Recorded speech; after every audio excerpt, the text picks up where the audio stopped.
this is Kate at the Library of Whispers, and today I am going to start a reading of The Life of Charlotte Bronte by Elizabeth Gaskell. The Leeds and Bradford Railway runs along a deep valley of the Aire, a slow and sluggish stream compared to the neighbouring river of Wharfe. Keighley Station is on this line of railway, about a quarter of a mile from the town of the same name. The number of inhabitants and the importance of Keighley have been very greatly increased during the last 20 years, owing to the rapidly extended market for worsted manufacturers, a branch of industry that mainly employs the factory population of this part of Yorkshire, which has Bradford for its centre and metropolis. Keighley is in process of transformation from a populous old-fashioned village into a still more populous and flourishing town.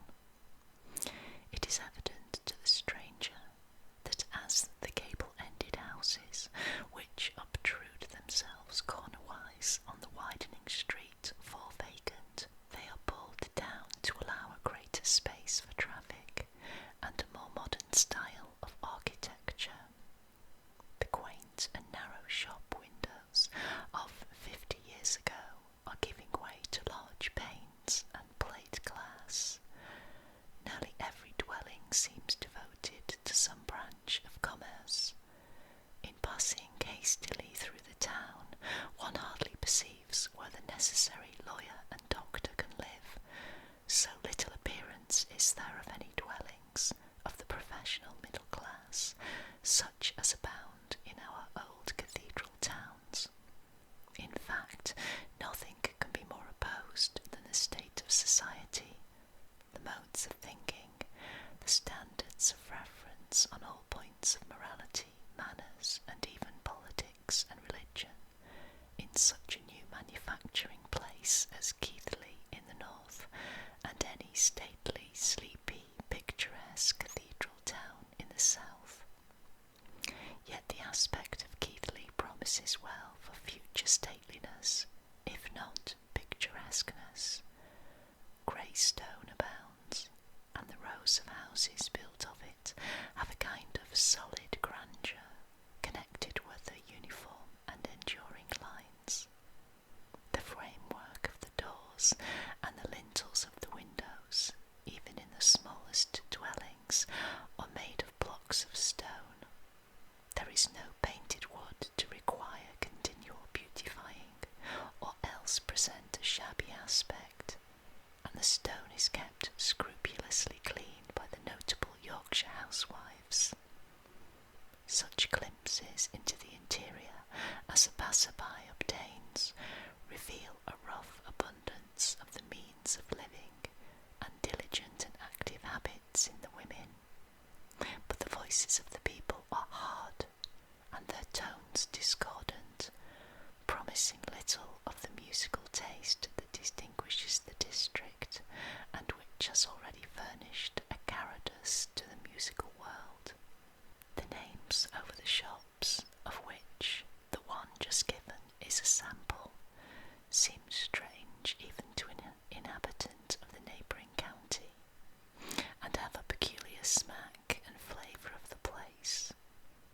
The town of Keighley never quite melts into country on the road to Haworth, although the houses become more sparse as the traveller journeys upwards to the grey round hills that seem to bound his journey in a westerly direction. First come some villas, just sufficiently retired from the road to show that they can scarcely belong to anyone liable to be summoned in a hurry at the call of suffering or danger. From his comfortable fireside, the lawyer, the doctor, and the clergyman live at hand, and hardly in the suburbs, with a screen of shrubs for concealment. In a town one does not look for vivid colouring. What there may be of this is furnished by the wares in the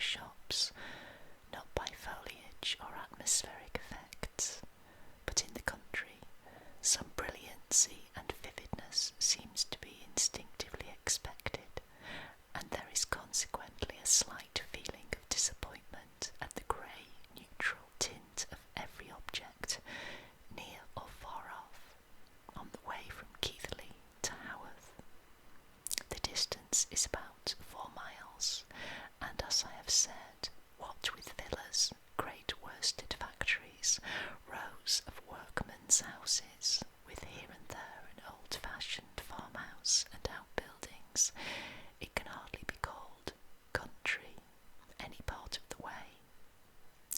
For 2 miles the road passes over tolerably level ground, distant hills on the left, a beck flowing through meadows on the right, and furnishing water power, at certain points, to the factories built on its banks.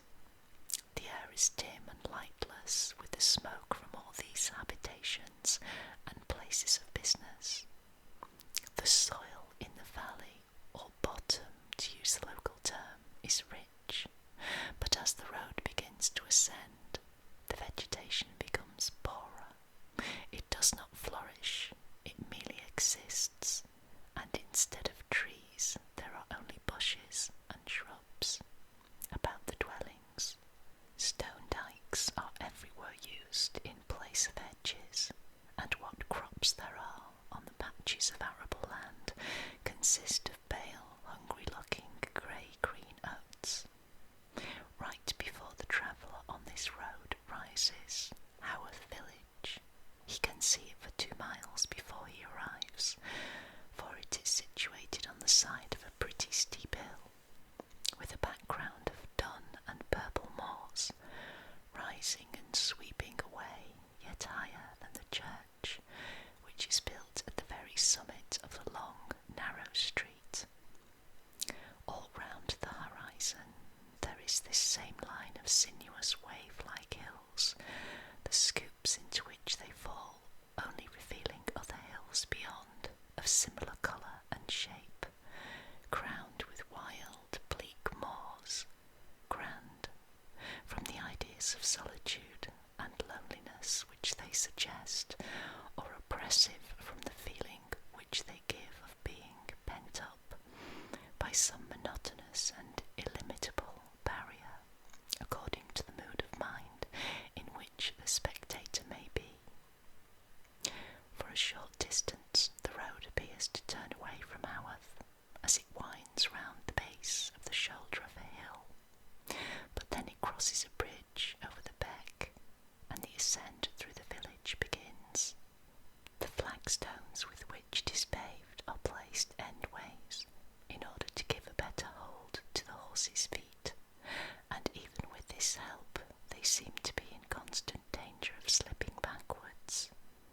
The old stone houses are high compared to the width of the street, which makes an abrupt turn before reaching the more level ground at the head of the village, so that the steep aspect of the place, in one part, is almost like that of a wall.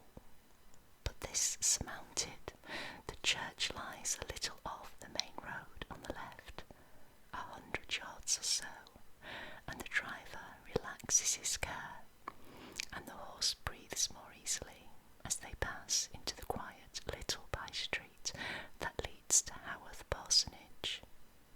The churchyard is on one side of this lane, the schoolhouse and the sexton's dwelling, where the curates formerly lodged, on the other. The parsonage stands at right angles to the road, facing down upon the church, so that in fact parsonage, church and belfried schoolhouse form 3 sides of an irregular oblong, of which the fourth is open to the fields and moors that lie beyond.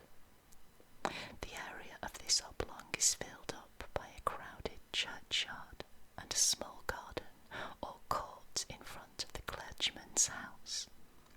As the entrance to this from the road is at the side, the path goes round the corner into the little plot of ground. Underneath the windows is a narrow flower border, carefully tended in days of yore, although only the most hardy plants could be made to grow there.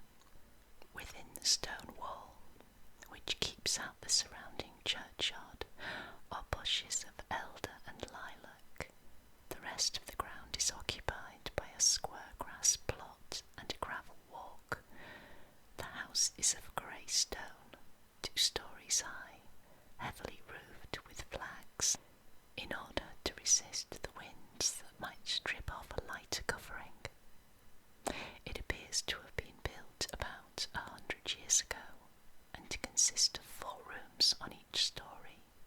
The 2 windows on the right, as the visitor stands with his back to the church, ready to enter in at the front door, belonging to Mr. Bronte's study, the 2 on the left to the family sitting room. Everything about the place tells of the most dainty order, the most exquisite cleanliness.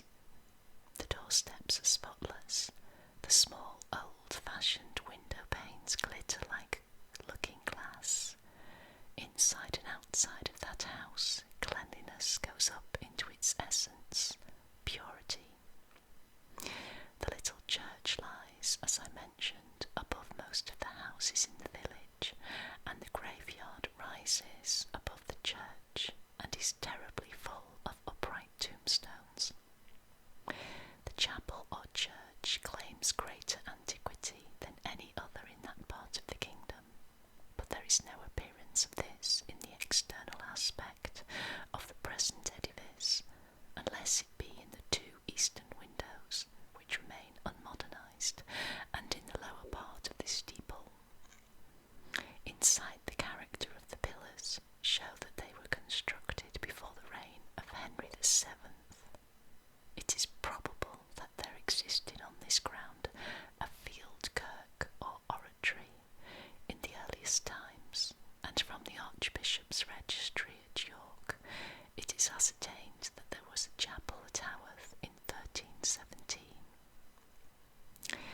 The inhabitants refer inquirers concerning the date to the following inscription on a stone in the church tower: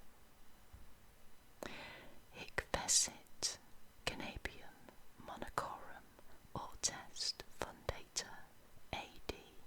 Sexcentissimo. That is to say, before the preaching of Christianity in Northumbria. Whitaker says that this mistake originated in the illiterate copying out by some modern stone cutter of an inscription in the character of Henry VIII's time on an adjoining stone: Orate pro bono statue Eutest Todd. Now every antiquary knows that the formula of prayer, bono, statue, always refers to the living. I suspect this singular Christian name has been mistaken by the stone cutter for Orsted, a contraction of Eustachius, but the word Todd, which has been misread from the Arabic figures 600, is perfectly fair and legible. On the resumption of this foolish claim to antiquity, the people would need set up for independence and contest the right of the vicar at Bradford to nominate a curate at Haworth. I have given this extract in order to explain the imaginary groundwork of a commotion which took place in Haworth about 35 years ago, to which I shall have occasion to allude again more particularly. The interior of the church is commonplace. It is neither old enough nor modern enough to compel notice.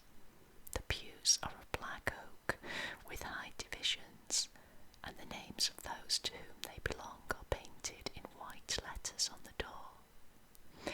There are neither brasses, nor altar tombs, nor monuments, but there is a mural tablet on the right-hand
is also dedicated to the memory of Anne Bronte, youngest daughter of the Reverend P. Bronte, A.B. She died aged 27 years, May the 28th, 1849, and was buried at the Old Church, Scarborough. At the upper part of this tablet, ample space is allowed between the lines of the inscription when the first memorials were written down. The survivors, in their fond affection, thought little of the margin and verge they were leaving for those who were still living. But as one dead member of the household follows another fast to the grave, the lines are pressed together and the letters become small and cramped. After the record of Anne's death, there is room for no other. But one more of that generation, the last of that nursery of 6 little motherless children, was yet to follow before the survivor, the childless and widowed father, found his rest. On another tablet below the first, the following record has been added to that mournful list. Adjoining lie the remains of Charlotte, wife of the Reverend Arthur Bell Nichols, A.B., and daughter of the Reverend P. Bronte, A.B., incumbent. She died March 31st, 1855, in the 39th year of her age. Chapter 2. For a right understanding of the life of my dear friend Charlotte Bronte, it appears to me more necessary in her case than in most others that the reader should be made acquainted with the peculiar forms of population and society amidst which her earliest years were passed, and from which both her own and her sister's first impressions of human life must have been received. I shall endeavour, therefore, before proceeding further with my work, to present some idea of the character of the people of Haworth and the surrounding districts. Even an inhabitant of the neighbouring county of Lancaster is struck by the peculiar force of character which the Yorkshiremen display. This makes them interesting as a race, while, at the same time, as individuals, the remarkable degree of self-sufficiency they possess gives them an air of independence rather apt to repel a stranger. I use this expression self-sufficiency in the largest sense, conscious of the strong sagacity and the dogged power of will which seem almost the birthright of the natives of the West Riding. Each man relies upon himself and seeks no help at the hands of his neighbour. From rarely requiring the assistance of others, he comes to doubt the power of bestowing it. From the general success of his efforts, he grows to depend upon them, and to overesteem his own energy and power. He belongs to that keen, yet short-sighted class, who consider suspicion of all whose honesty is not proved as a sign of wisdom. The practical qualities of a man are held in great respect, but the want of faith in strangers and untried modes of action extends itself even to the manner in which the virtues are regarded, and if they produce no immediate and tangible result, they are rather put aside as unfit for this busy, striving world, especially if they are more of a passive than an active character. The affections are strong, and their foundations lie deep, but they are not. Such affections seldom are widespreading, nor do they show themselves on the surface. Indeed, there is little display of any of the amenities of life among this wild, rough population. Their accost is curt, their accent and tone of speech blunt and harsh. Something of this may probably be attributed to the freedom of mountain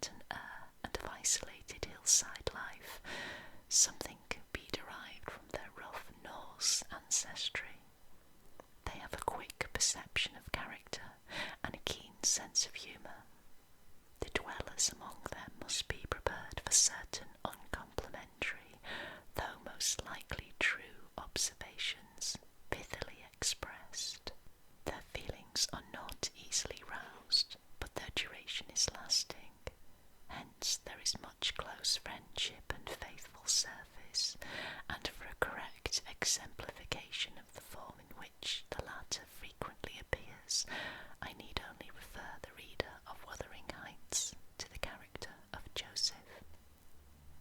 From the same cause come also enduring grudges, in some cases amounting to hatred, which occasionally has been bequeathed from generation to generation.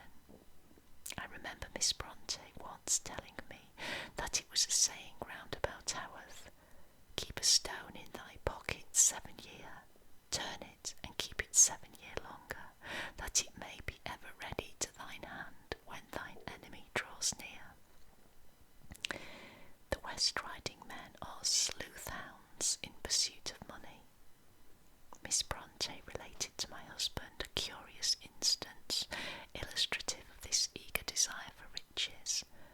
A man that she knew, who was a small manufacturer, had engaged in many local speculations, which had always turned out well, and thereby rendered him a person of some wealth.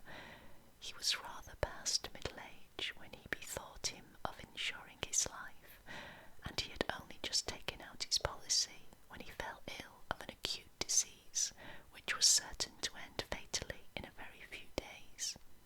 The doctor, half hesitatingly, revealed to him his hopeless state.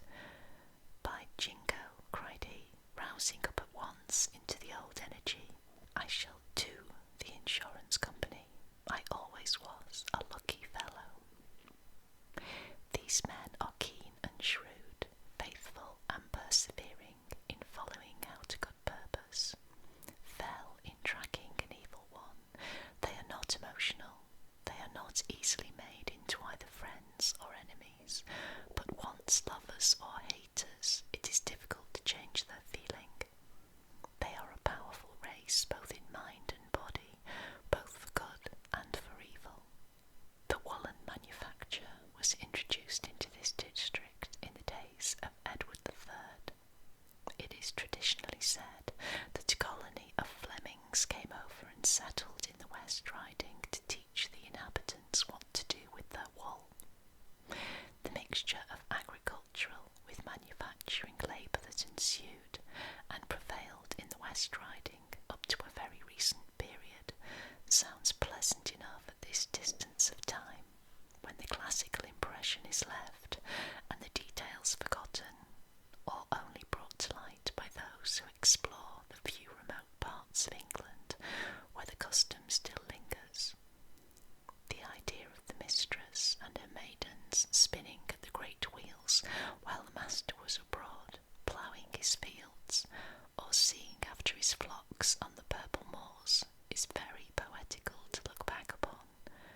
But when such life actually touches on our own days, and we can hear particulars from the lips of those now living, details of coarseness, of the uncouthness of the rustic mingled with the sharpness of the tradesman, of irregularity and fierce lawlessness, come out, that rather mar the vision of pastoral innocence and simplicity. Still, as it is the exceptional and exaggerated characteristics of any period that leave the most vivid memory behind them, it would be wrong, in my opinion, faithless to conclude that such and such forms of society and modes of living were not best for the period when they prevailed, although the abuses they may have led into, and the gradual progress of the world, have made it well that such ways and manners should pass away forever, and as preposterous to attempt to return to them as it would be for a man to return to the clothes of his childhood.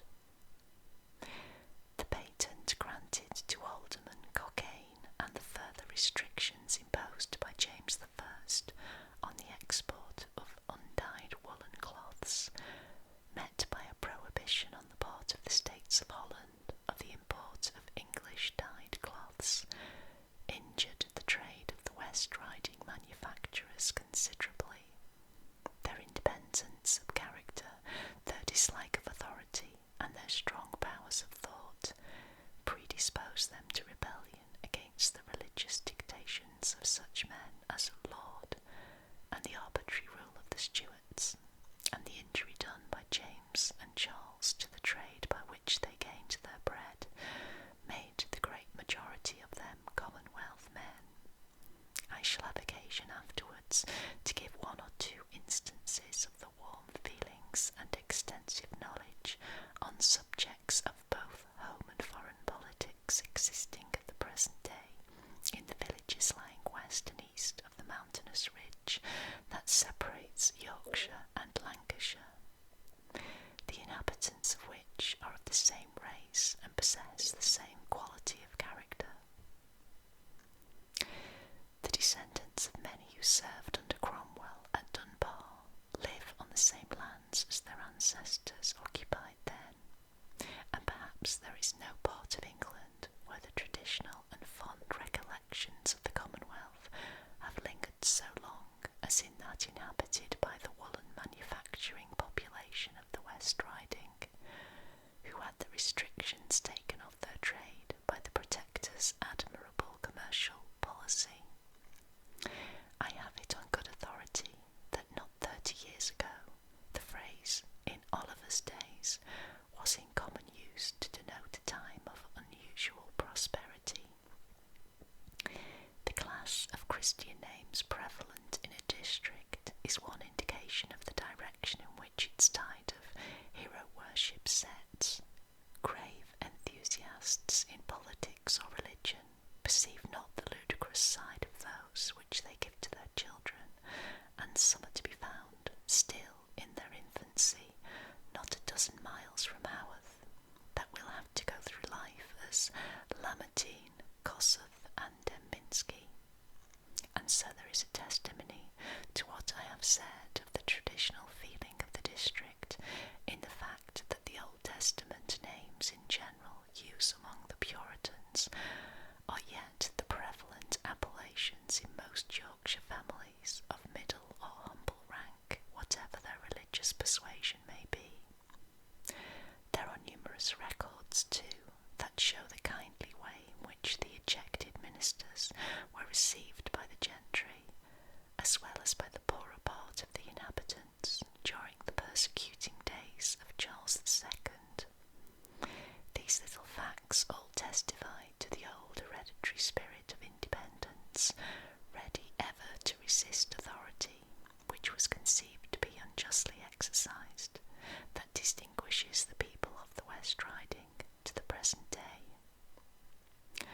The parish of Halifax touches that of Bradford, in which the chapelry of Haworth is included, and the nature of the ground in the two parishes is much of the same wild and hilly description. The abundance of coal and the number of mountain streams in the district make it highly favourable to manufacturers, and accordingly, as I stated, the inhabitants have for centuries been engaged in making cloth, as well as in agricultural pursuits. But the intercourse of trade failed for a long time to bring amenity and civilization into these outlying hamlets or widely scattered dwellings. Mr. Hunter, in his Life of Oliver Heywood, quotes a sentence out of a memorial of one James Rither, living in the reign of Elizabeth, which is partially true to this day.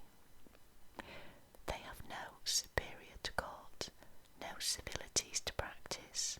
A sour and sturdy humour is the consequence, so that a stranger is shocked by a tone of defiance in every voice and an air of fierceness in every countenance. Even now a stranger can hardly ask a question without receiving some crusty reply, if indeed he receive any at all. Sometimes the sour rudeness amounts to positive insult, yet if the foreigner takes all this churlishness good-humouredly or as a matter of course, and makes good any claim upon their latent kindliness and hospitality, they are faithful and generous and thoroughly to be relied upon. As a slight illustration of the roughness that pervades all classes in these out-of-the-way villages, I may relate a little adventure which happened to my husband and myself 3 years ago at Addingham. From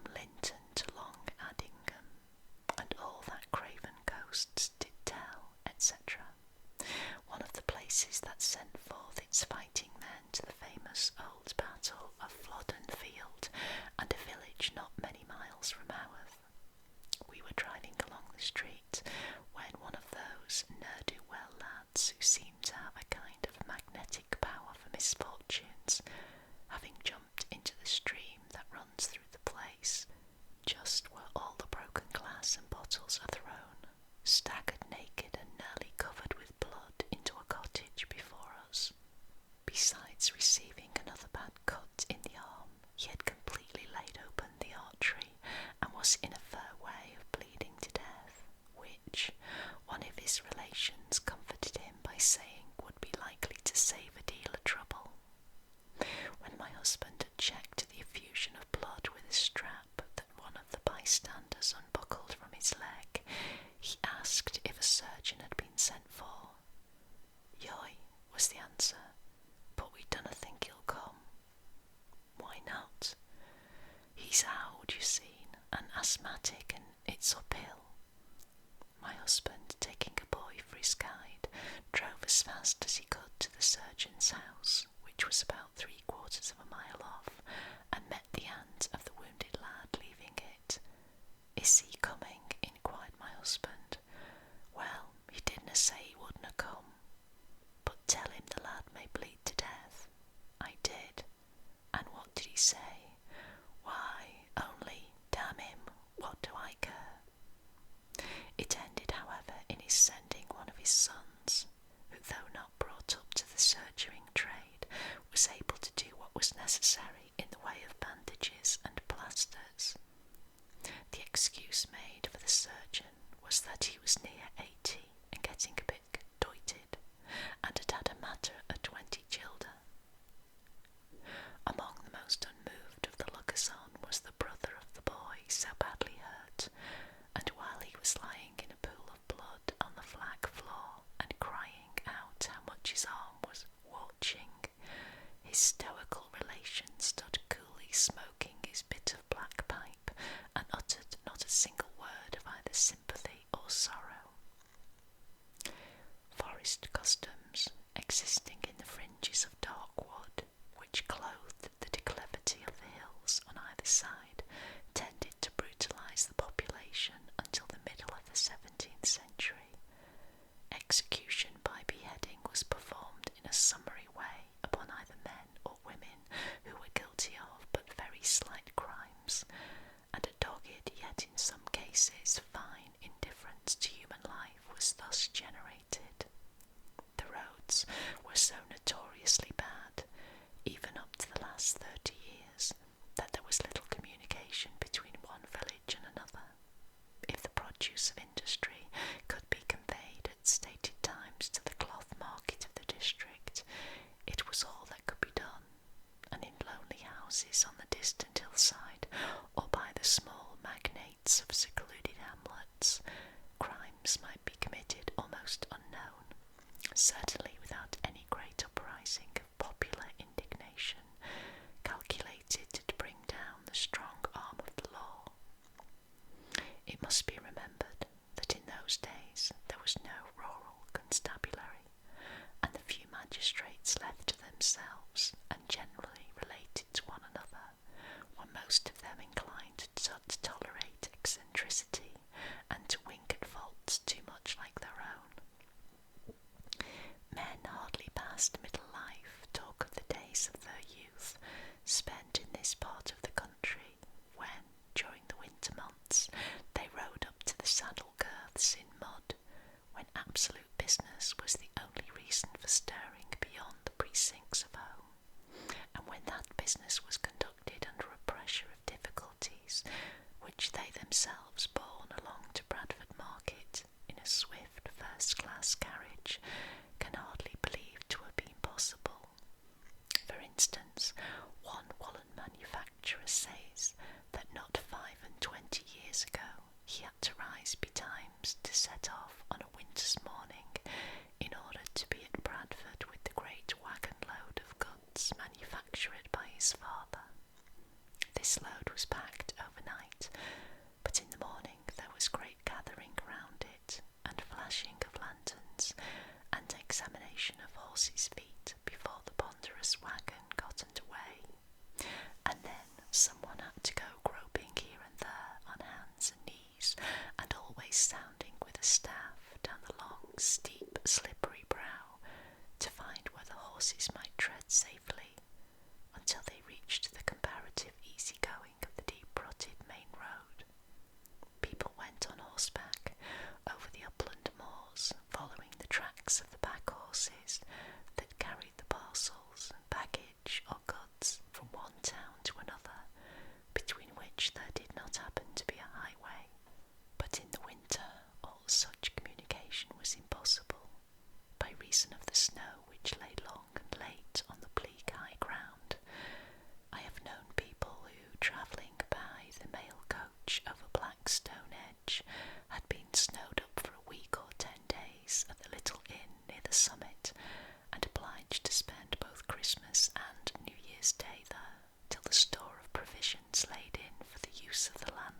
his family falling short before the inroads of the unexpected visitors, they had recourse to the turkeys, geese, and Yorkshire pies with which the coach was laden, and even these were beginning to fail, when a fortunate thaw released them from their prison.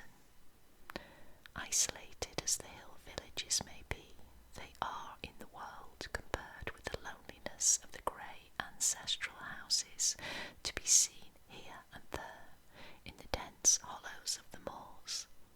These dwellings are not large, yet they are solid and roomy enough for the accommodation of those who live in them, and to whom the surrounding estates belong. The land has often been held by one family since the days of the Tudors.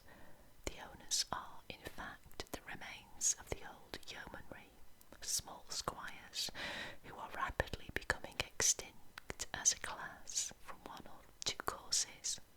Either the possessor falls into idle drinking habits, and so is obliged eventually to sell his property, or he finds, if more shrewd and adventurous, that the beck running down the mountainside, or the minerals beneath his feet, can be turned into a new source of wealth, and leaving the old plodding life of a landowner with small capital, he turns manufacturer, or digs for coal, or quarries for stone. Still, there are those remaining of this class, dwellers in the lonely houses far away in the upland districts, even at the present day, who sufficiently indicate what strange eccentricity, what wild strength of will, nay, even what unnatural power of crime was fostered by a mode of living in which a man seldom met his fellows, and where public opinion was only a distant and inarticulate echo of some clearer voice sounding behind the sweeping horizon. A solitary life cherishes mere fancies until they become manias, and the powerful Yorkshire character, which was scarcely tamed into subjection by all the contact it met with in busy town or crowded mart, has before now broken out into strange wilfulness in the remoter districts. A singular account was recently given me of a landowner, living, it is true, on the Lancashire side of the hills, but of the same blood and nature as the dwellers on the other, who was supposed to be in the receipt of 700 or 800 a year, and whose house bore marks of handsome antiquity, as if his forefathers had been for a long time people of consideration. My informant was struck with the appearance of the place, and proposed to the countryman who was accompanying him to go up to it and take a nearer inspection. The reply was, "You'd better not, he'd threep you down the lone. He's let fly at some folks' legs and let shot lodge in 'em before now for going too near to his house," and finding on closer inquiry that such was really the inhospitable custom of this moorland squire, the gentleman gave up his purpose. I believe that the savage yeoman is still living. Another squire of more distinguished family and larger property, one is thence led to imagine of better education, but that does not always follow, died at his house, not many miles from Haworth, only a few years ago. His great amusement and occupation had been cock-fighting. When he was confined to his chamber with what he knew would be his last illness, he had his cocks brought up there and watched the bloody battle from his bed. As his mortal disease increased, and it became impossible for him to turn so as to follow the combat, he had looking-glasses arranged in such a manner around and above him as he lay that he could still see the cocks fighting, and in this manner he died. These are merely instances of eccentricity compared to the tales of positive violence and crime that have occurred in these isolated dwellings, which still linger in the memories of the old people of the district, and some of which were doubtless familiar to the authors of Wuthering Heights.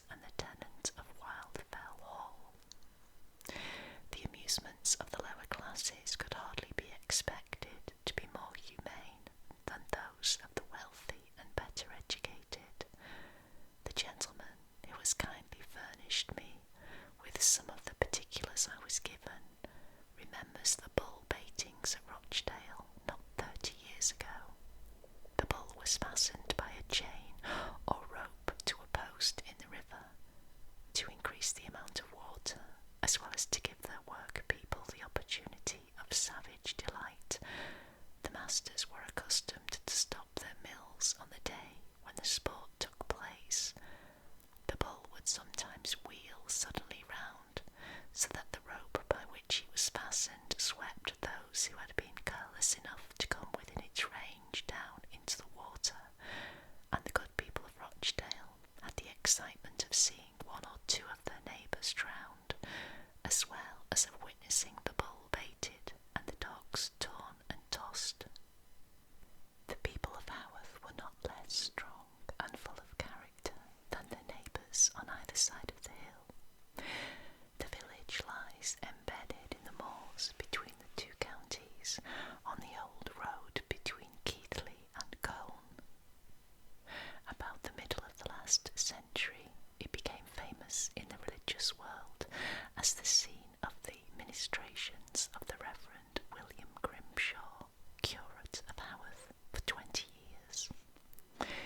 Before this time, it is probable that the curates were of the same order as one Mr. Nichols, a Yorkshire clergyman in the days immediately succeeding the Reformation, who was much addicted to drinking and company keeping, and used to say to his companions, "You must not heed me but when I am got 3 feet above the earth," that was, into the pulpit. Mr. Grimshaw's life was written by Newton, Cowper's friend, and from it may be gathered some curious particulars of the manner in which a rough population was swayed and governed by a man of deep convictions and strong earnestness of purpose. It seems that he had not been in any way remarkable for religious zeal, though he had led a moral life and been conscientious in fulfilling his parochial duties until a certain Sunday in September 1744, when the servant, rising at 5, found her master already engaged in prayer. She stated that, after remaining in his chamber for some time, he went to engage in religious exercises in the house of a parishioner, then home again to pray. Thence, still fasting, to the church, where, as he was reading the second lesson, he fell down, and on his partial recovery had to be led from the church. As he went out, he spoke to the congregation and told them not to disperse, as he had something to say to them, and would return presently. He was taken to the clerk's house, and again became insensible. His servant rubbed him to restore the circulation, and when he was brought to himself, he seemed in a great rapture, and the first words he uttered were, "I have a glorious vision from the 3rd heaven." He did not say what he had seen, but returned into the church and began the service again at 2 in the afternoon, and went on until 7. From this time he devoted himself with the fervour of a Wesley, and something of the fanaticism of a Whitfield, to calling out a religious life among his parishioners. They had been in the habit of playing at football on Sunday, using stones for this purpose, and giving and receiving challenges from other parishes. There were horse races held on the moors just above the village, which were periodical sources of drunkenness and profligacy. Scarcely a wedding took place without the rough amusement of foot races, where the half-naked runners were a scandal to all decent strangers. The old custom of arvills, or funeral feasts, led to frequent pitched battles between the drunken mourners. Such customs were the outward signs of the kind of people with whom Mr. Grimshaw had to deal. But by various means, some of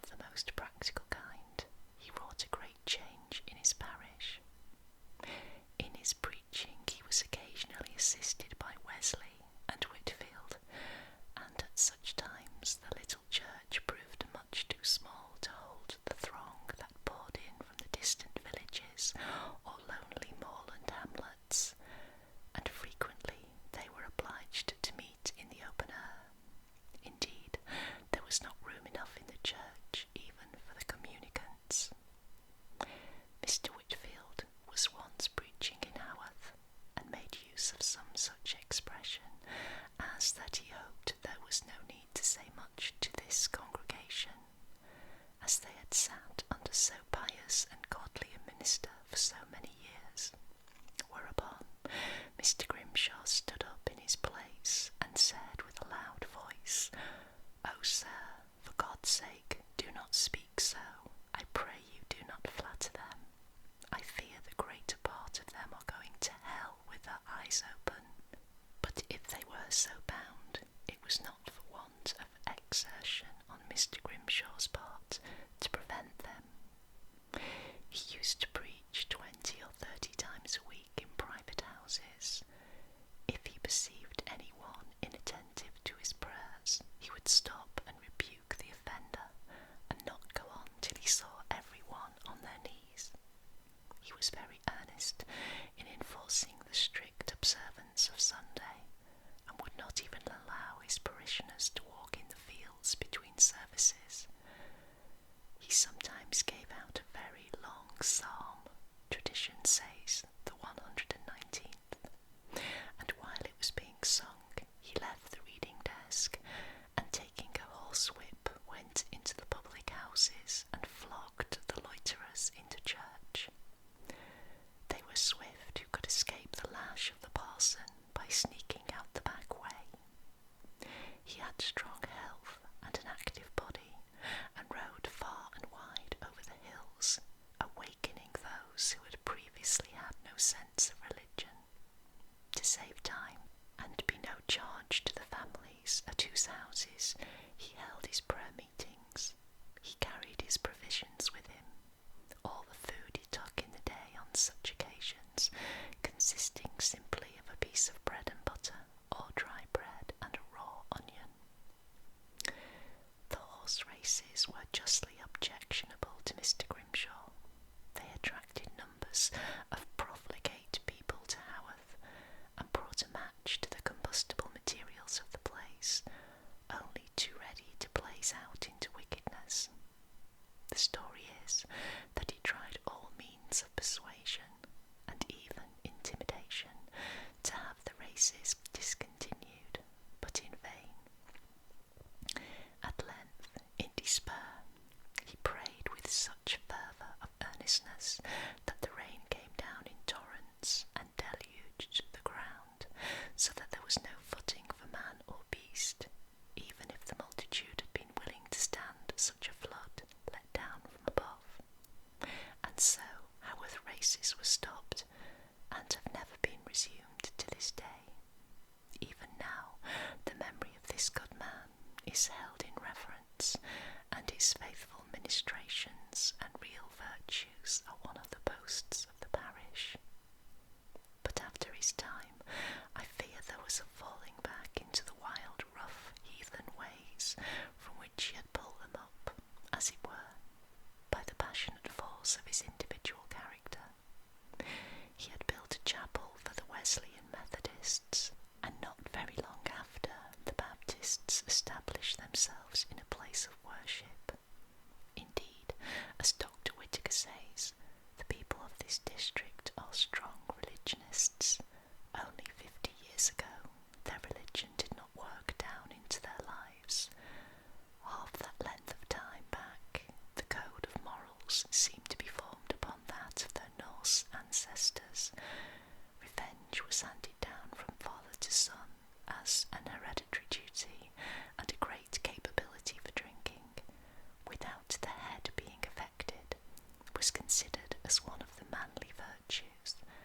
The games of football on Sundays, with the challenges to the neighbouring parishes, were resumed, bringing in an influx of riotous strangers to fill the public houses and make the more sober-minded inhabitants long for good Mr. Grimshaw's stout arm and ready horsewhip.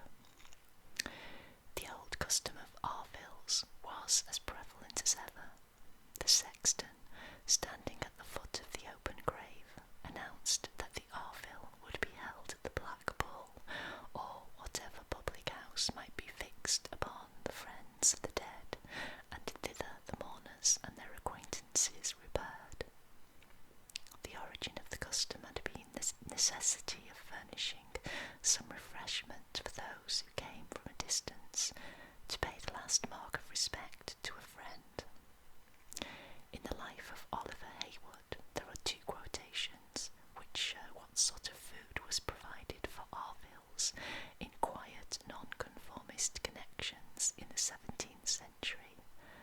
The first, from Thoresby, tells of cold possets, stewed prunes, cake and cheese, as being the Arville after Oliver Heywood's funeral. The second gives, as rather shabby, according to the notion of the times, 1673, nothing but a bit of cake, draught of wine, piece of rosemary, and pair of gloves. But the Arvilles at Haworth were often far more jovial doings. Among the poor, the mourners were only expected to provide a kind of spiced roll for each person, and the expense of the liquors, rum or ale, or a mixture of both, called dog's nose, was generally defrayed by each guest placing some money on a plate set in the middle of the table. Richer people would order a dinner for their friends. At the funeral of Mr. Charnock, the next successor but one to Mr. Grimshaw in the incumbency, above 80 people were bid to the Arville, and the price of the feast was 4 shillings and 6pence per head, all of which was defrayed by the friends of the deceased. A few shirked their liquor. There were very frequently up and down fights before the close of the day, sometimes with the horrid additions of pausing and gouging and biting. Although I have dwelt on the exceptional traits in the characteristics of these stalwart West Ridingers, such as they were in the first quarter of this century, if not a few years later, I have little doubt that in the everyday life of the people so independent, wilful, and full of grim humour, there would be much found even at present that would shock those accustomed only to the local manners of the South, and in return I suspect the shrewd, sagacious, energetic Yorkshireman would hold such foreigners in no small contempt. I have said it is most probable that where Haworth Church now stands, there was once an ancient field kirk or oratory. It occupied the third or lowest class of ecclesiastical structures, according to the Saxon law, and had no right of sepulture or administration of sacraments. It was so called because it was built without enclosure, and open to the adjoining fields or moors. The founder, according to the laws of Edgar, was bound, without subtracting from his tithes, to maintain the ministering priest out of the remaining 9 parts of his income. After the Reformation, the right of choosing their clergyman at any of those chapels of ease which had formerly been field kirks was vested in the freeholders and trustees, subject to the approval of the vicar of the parish.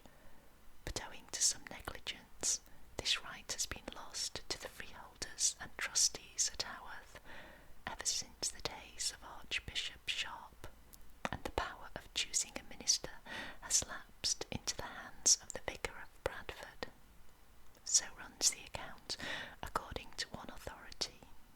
Mr. Bronte says, "This living has for its patrons the vicar of Bradford and certain trustees.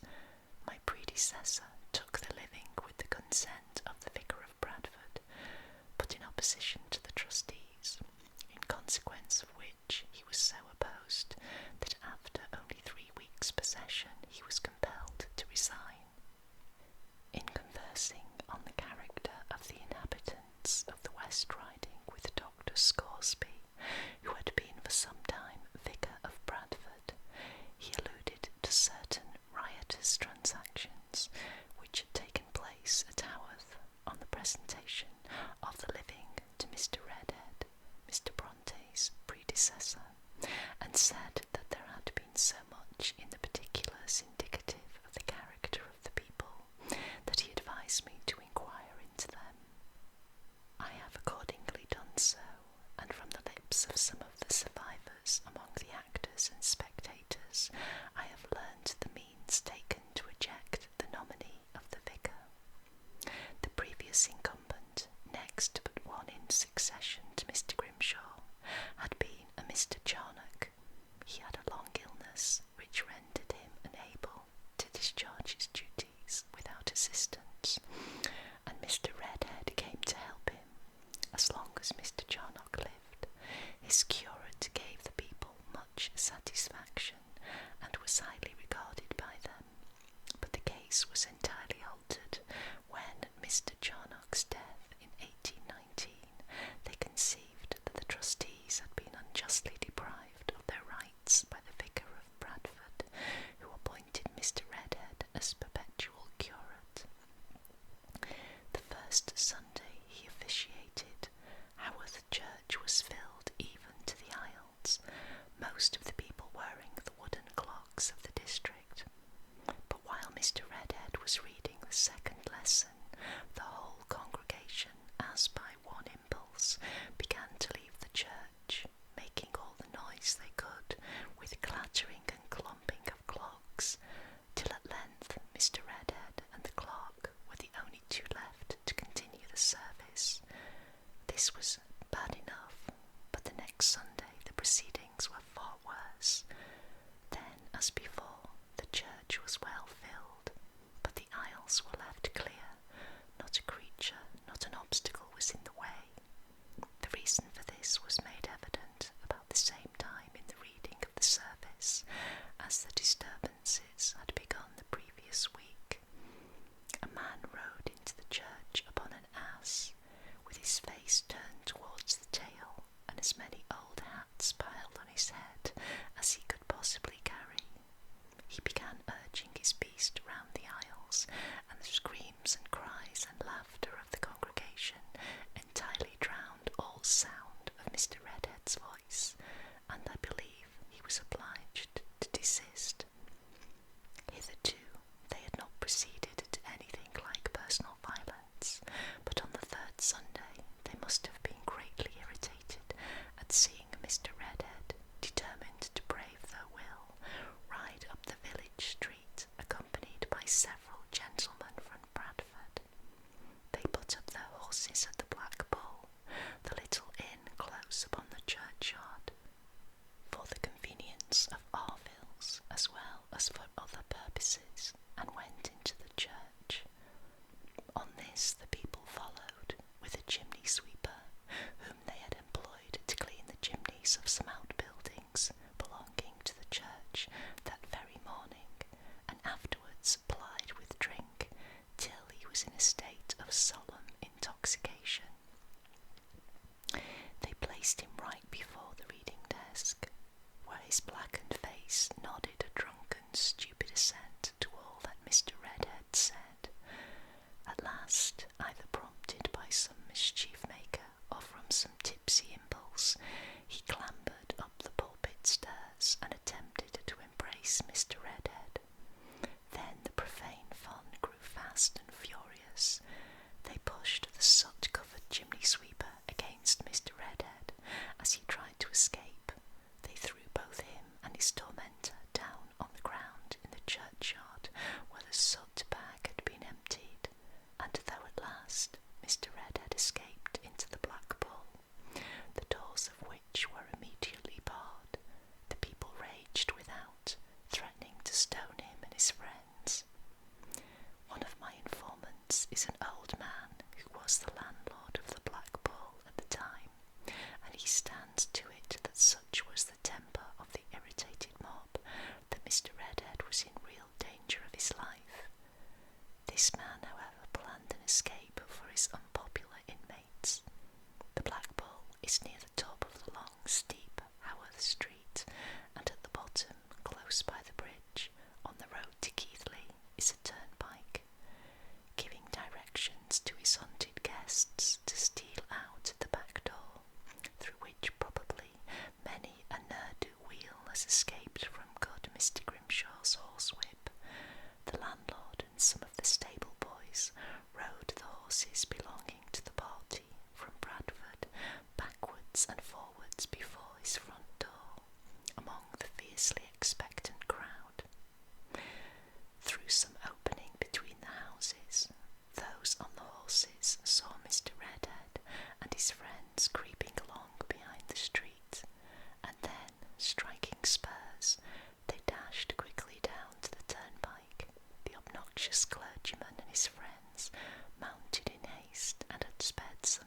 slowly up the long stone street, bearing the new parson's household goods to his future abode.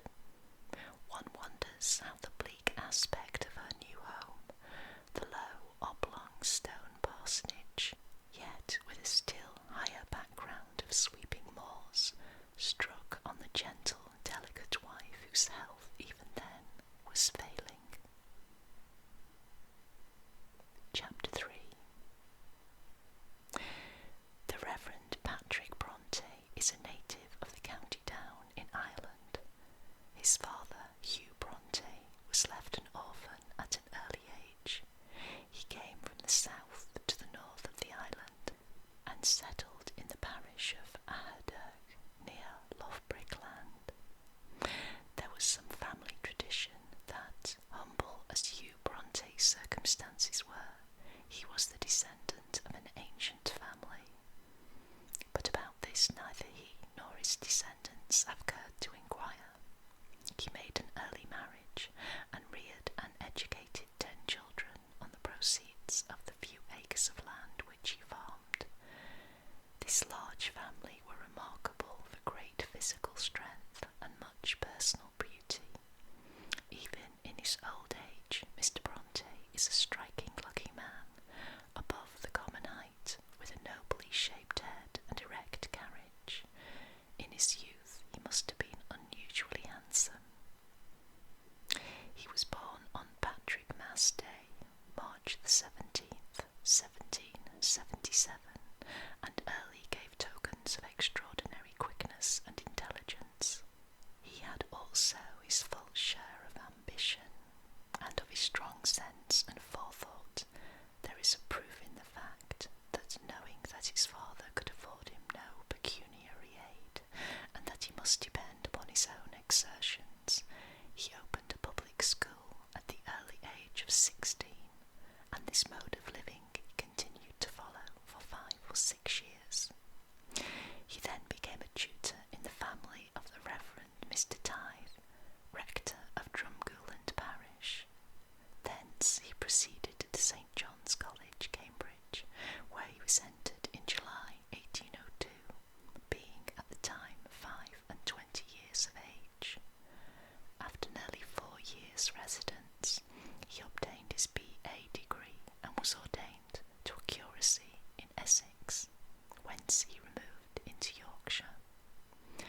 The course of life of which this is the outline shows a powerful and remarkable character, originating and pursuing a purpose in a resolute and independent manner. Here is a youth, a boy of 16, separating himself from his family and determining to maintain himself, and that not in the hereditary manner by agricultural pursuits, but by the labour of his brain. I suppose, from what I have heard, that Mr. Tighe became strongly interested in his children's tutor, and may have aided him not only in the direction of his studies, but in the suggestion of an English university education, and in advice as to the mode in which he should obtain entrance there. Mr. Bronte has now no trace of his Irish origin remaining in his speech. He never could have shown his Celtic descent in the straight Greek lines and long oval of his face, but at 25, fresh from the only life he had ever known, to present himself at the gates of St. John's proved no little determination of will and scorn of ridicule. While at Cambridge he became one of a corps of volunteers, who were then being called out all over the country to resist the apprehended invasion by the French. I have heard him allude in late years to Lord Palmerston as one who had often been associated with him then in the mimic military duties which they had to perform.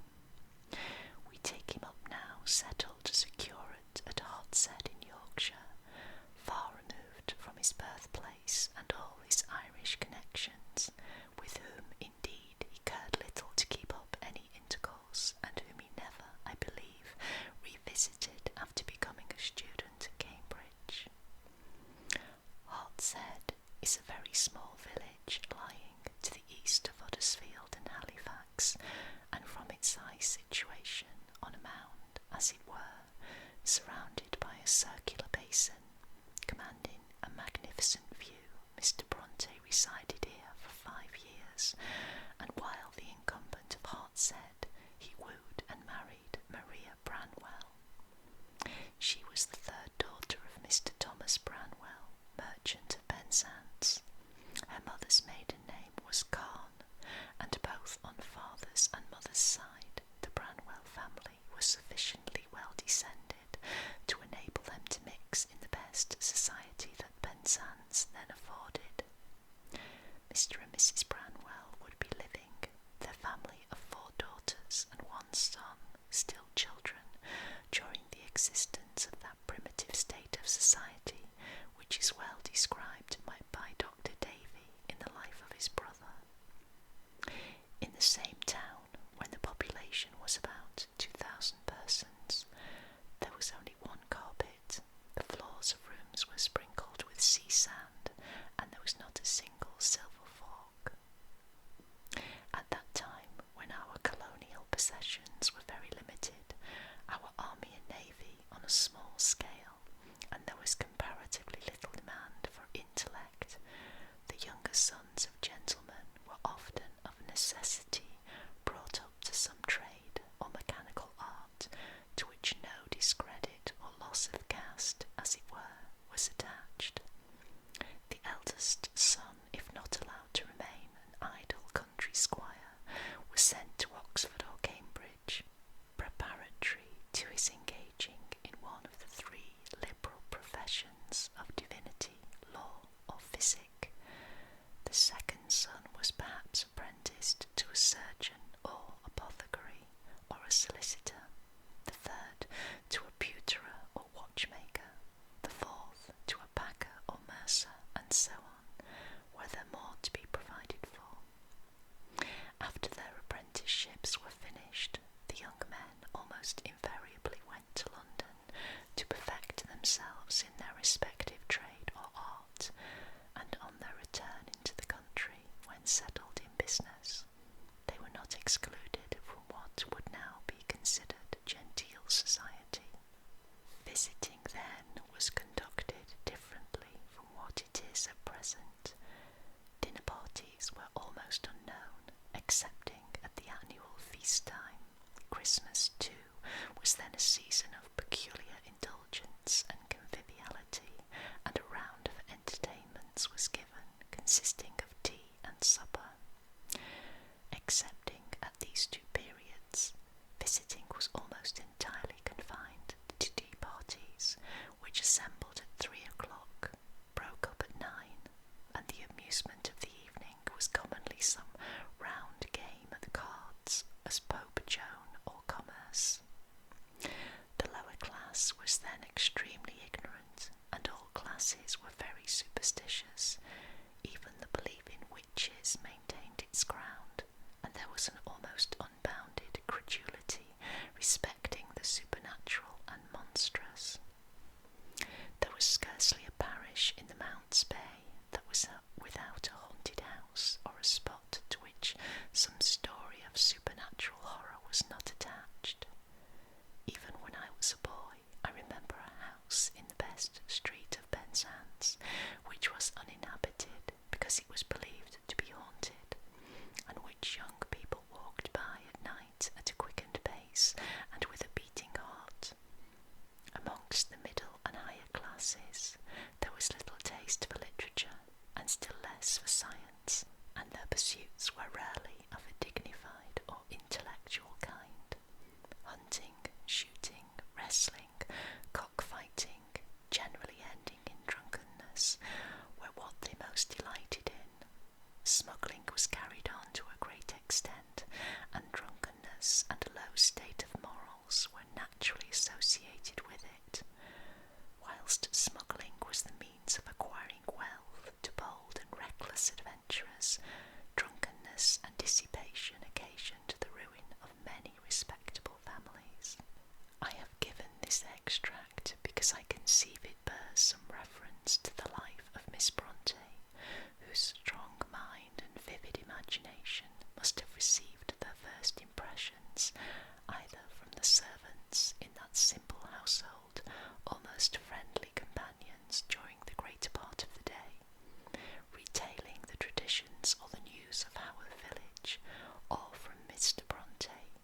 whose intercourse with his children appears to have been considerably restrained, and whose life, both in Ireland and at Cambridge, had been spent under peculiar circumstances, or from her aunt, Miss Branwell, who came to the parsonage when Charlotte was only 6 or 7 years old, to take charge of her dead sister's family.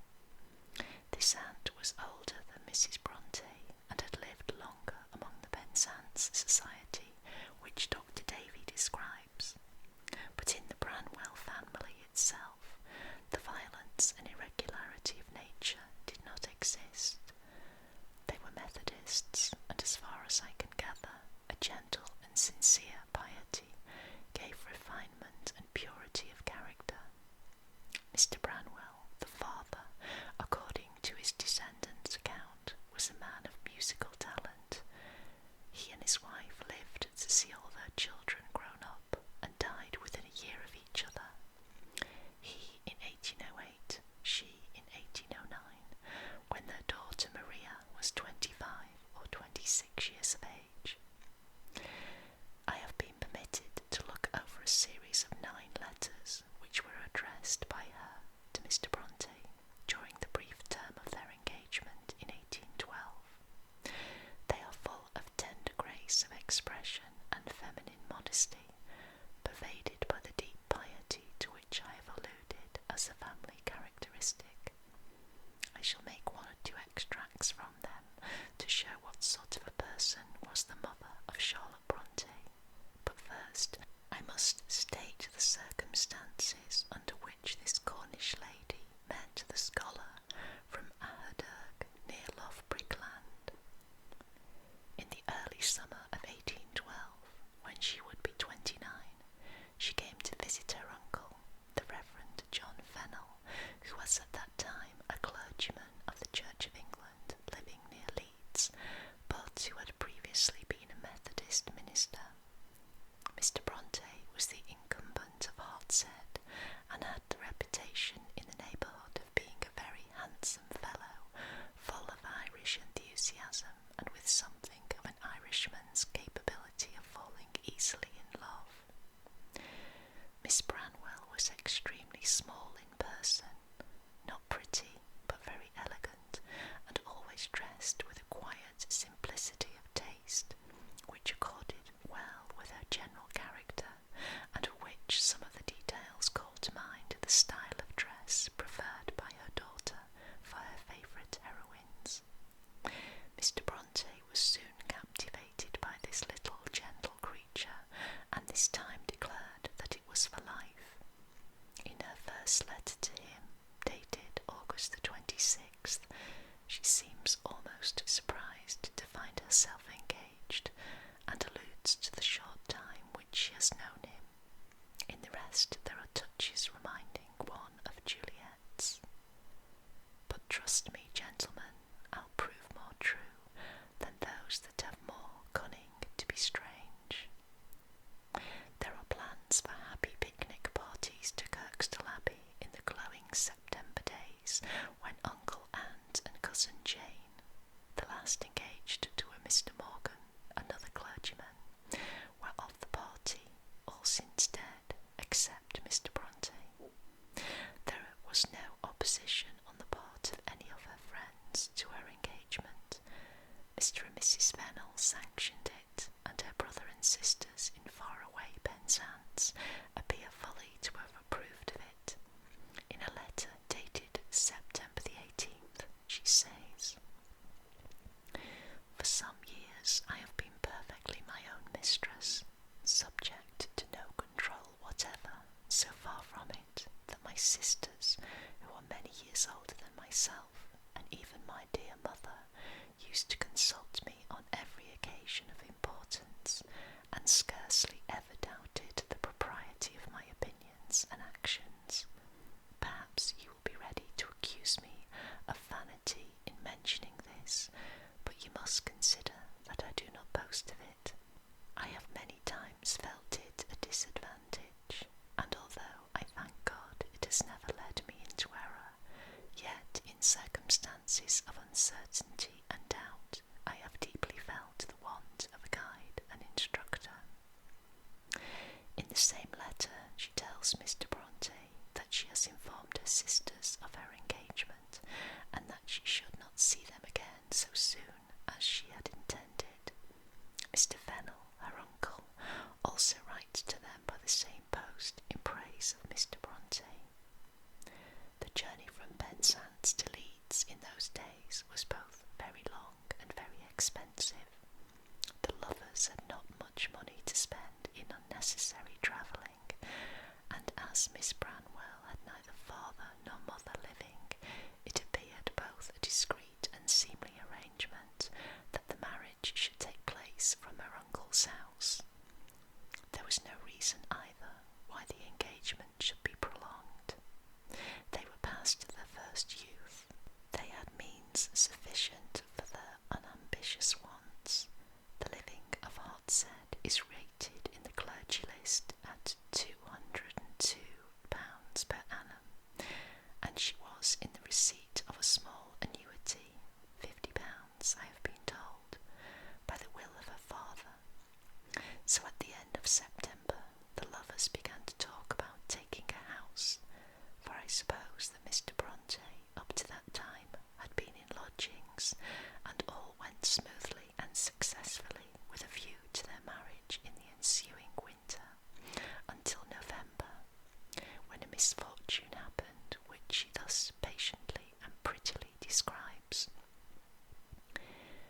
I suppose you never expected to be much the richer for me, but I am sorry to inform you that I am still poorer than I thought myself. I mentioned having sent for my books, clothes, etc. on Saturday evening about the time when you were writing the description of your imaginary shipwreck. I was reading and feeling the effects of a real one, having then received a letter from my sister giving me an account of the vessel in which she had sent my books, being stranded on the coast of Devonshire, in consequence of which the box was dashed to pieces with the violence of the sea, and all my little property, with the exception of a very few articles, being swallowed up in the mighty deep. If this should not prove the prelude to something worse, I shall think little of it, as it is the first disastrous circumstance which has occurred since I left my home. The last of these letters is dated December the 5th. Miss Branwell and her cousin intended to set about making the wedding cake in the following week, so the marriage could not be far off. She had been learning by heart a pretty little hymn of Mr. Bronte's composing, and reading Lord Lyttelton's advice to a lady, on which she makes some pertinent and just remarks, showing that she thought as well as read. And so Maria Branwell fades out of sight. We have no more direct intercourse with her. We hear of her as Mrs. Bronte, but it is as an invalid, not far from death, still patient, cheerful, and pious. The writing of these letters is elegant and neat, while there are allusions to household occupations, such as making the wedding cake. There are also allusions to the books she has read or is reading, showing a well-cultivated mind. Without having anything of her daughter's rare talents, Mrs. Bronte must have been, I imagine, that unusual character, a well-balanced and consistent woman. The style of the letters is easy and good, as is also that of a paper from the same hand entitled The Advantages of Poverty in Religious Concerns, which was written rather later with a view to publication in some periodical. She was married from her uncle's house in Yorkshire on the 29th of December 1812. The same day was also the wedding day of her younger sister, Charlotte Branwell, in distant Penzance. I do not think that Mrs. Bronte ever revisited Cornwall, but she has left a very pleasant impression on the minds of those relations who yet survive.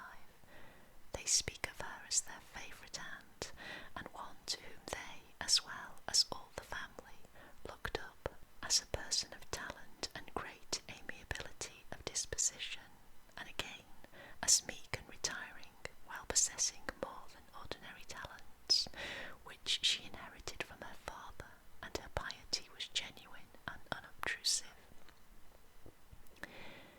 Mr. Bronte remained for 5 years at Hartshead, in the parish of Dewsbury. There he was married, and his 2 children, Maria and Elizabeth, were born. At the expiration of that period, he had the living of Thornton in Bradford parish. Some of those great West Riding parishes are almost like bishoprics for their amount of population and number of churches. Thornton Church is a little episcopal chapel of ease, rich in nonconformist monuments, as of accepted Lister and his friend Dr. Hall. The neighbourhood is desolate and wild, great tracts of bleak land enclosed by stone dykes sweeping up Clayton Heights. The church itself looks ancient and solitary, and as if left behind by the great stone mills of a flourishing independent firm, and the solid square chapel built by the members of that denomination. Altogether not so pleasant a place as Hartshead, with its ample outlook over cloud-shadowed, sun-flecked plain, and hill rising beyond hill to form the distant horizon. Here at Thornton, Charlotte Bronte was born on the 21st of April, 1816. Fast on her heels followed Patrick Branwell, Emily Jane, and Anne. After the birth of this last daughter, Mrs. Bronte's health began to decline. It is hard work to provide for the little tender wants of many young children when the means are but limited. The necessaries of food and clothing are much more easily supplied than the almost equal necessaries of attendance, care, soothing, amusement, and sympathy. Maria Bronte, the eldest of 6, could only have been a few months more than 6 years old when Mr. Bronte removed to Haworth on the February the 25th, 1820. Those who knew her then describe her as grave, thoughtful, and quiet, to a degree far beyond her years. Her childhood was no childhood. The cases are rare in which the possessors of great gifts have known the blessings of that careless happy time. Their unusual powers stir within them, and instead of the natural life of perception, the objective, as the Germans call it, they begin the deeper life of reflection, the subjective. Little Maria Bronte was delicate and small in appearance, which seemed to give greater effect to her wonderful precocity of intellect. She must have been her mother's companion and helpmate in many a household and nursery experience, for Mr. Bronte was, of course, much engaged in his study, and besides, he was not naturally fond of children, and felt their frequent appearance on the scene as a drag, both on his wife's strength and as an interruption to the comfort of the household. Haworth Parsonage is, as I mentioned in the first chapter, an oblong stone house facing down the hill on which the village stands, and with the front door right opposite to the western door of the church, distance about 100 yards. Of this space, 20 yards or so in depth are occupied by the grassy garden, which is scarcely wider than the house. The graveyard goes around the house and garden on all sides but one. The house consists of 4 rooms on each floor, and is 2 stories high. When the Brontes took possession, they made the larger parlour to the left of the entrance the family sitting room, while that on the right was appropriated to Mr. Bronte as a study. Behind this was the kitchen, behind the former a sort of flagged storeroom. Upstairs were 4 bedchambers of similar size, with the addition of a small apartment over the passage, or lobby as we call it in the north. This was to the front, the staircase going up right opposite to the entrance. There is the pleasant old fashion of window seats all through the house, and one can see that the parsonage was built in the days when wood was plentiful, as the massive stair banisters and the wainscots and the heavy window frames testify. This little extra upstairs room was appropriated to the children. Small as it was not called a nursery. Indeed, it had not the comfort of a fireplace in it. The servants, two rough, affectionate, warm-hearted, wasteful sisters, who cannot now speak of the family without tears, called the room the children's study. The age of the eldest student was perhaps by this time 7. The people in Haworth were none of them very poor. Many of them were employed in the neighbouring worsted mills. A few were mill owners and manufacturers in a small way. There were also some shopkeepers for the humbler and everyday wants, but for medical advice, for stationery, books, law, dress, or dainties, the inhabitants had to go to Keighley. There were several Sunday schools. The Baptists had taken the lead in instituting them. The Wesleyans had followed. The Church of England had brought up the rear. Good Mr. Grimshaw, Wesley's friend, had built a humble Methodist chapel, but it stood close to the road leading onto the moor. The Baptists then raised a place of worship with the distinction of being a few yards back from the highway, and the Methodists have since thought it well to erect another and a larger chapel, still more retired from the road. Mr. Bronte was ever on kind and friendly terms with each denomination as a body, but from individuals in the village the family stood aloof, unless some direct service was required from the first. They kept themselves very close, is the account given by those who remember Mr. and Mrs. Bronte's coming amongst them. I believe many of the Yorkshiremen would object to the system of parochial visiting. Their surly independence would revolt from the idea of anyone having a right from his office to inquire, to counsel, or to admonish them. The old hill spirit lingers in them, which coined the rhyme inscribed on the underpart of one of the seats in the sedilia of Whaley Abbey, not many miles from Haworth. I asked an inhabitant of a district close to Haworth what sort of clergyman they had at the church which he attended. A rare good one, said he. He minds his own business, and ne'er troubles himself with ours. Mr. Bronte was faithful in visiting the sick and all those who sent for him, and diligent in attendance at the schools, and so was his daughter Charlotte too, but cherishing and valuing privacy themselves, they were perhaps over-delicate in not intruding upon the privacy of others. From their first going to Haworth, their walks were directed rather out towards the heathery moors, sloping upwards behind the parsonage, than towards the long descending village street. A good old woman who came to nurse Mrs. Bronte in the illness, an internal cancer, which grew and gathered upon her, not many months after her arrival in Haworth, tells me that at that time the 6 little creatures used to walk out hand in hand towards the glorious wild moors, which in after days they loved so passionately, the elder ones taking thoughtful care for the toddling wee things. They were grave and silent beyond their years, subdued probably by the presence of serious illness in the house, for at the time which my informant speaks of, Mrs. Bronte was confined to the bedroom from which she never came forth alive. You would not have known there was a child in the house, they were such still, noiseless, good little creatures. Maria would shut herself up, Maria but 7, in the children's study with newspaper, and be able to tell one everything when she came out, debate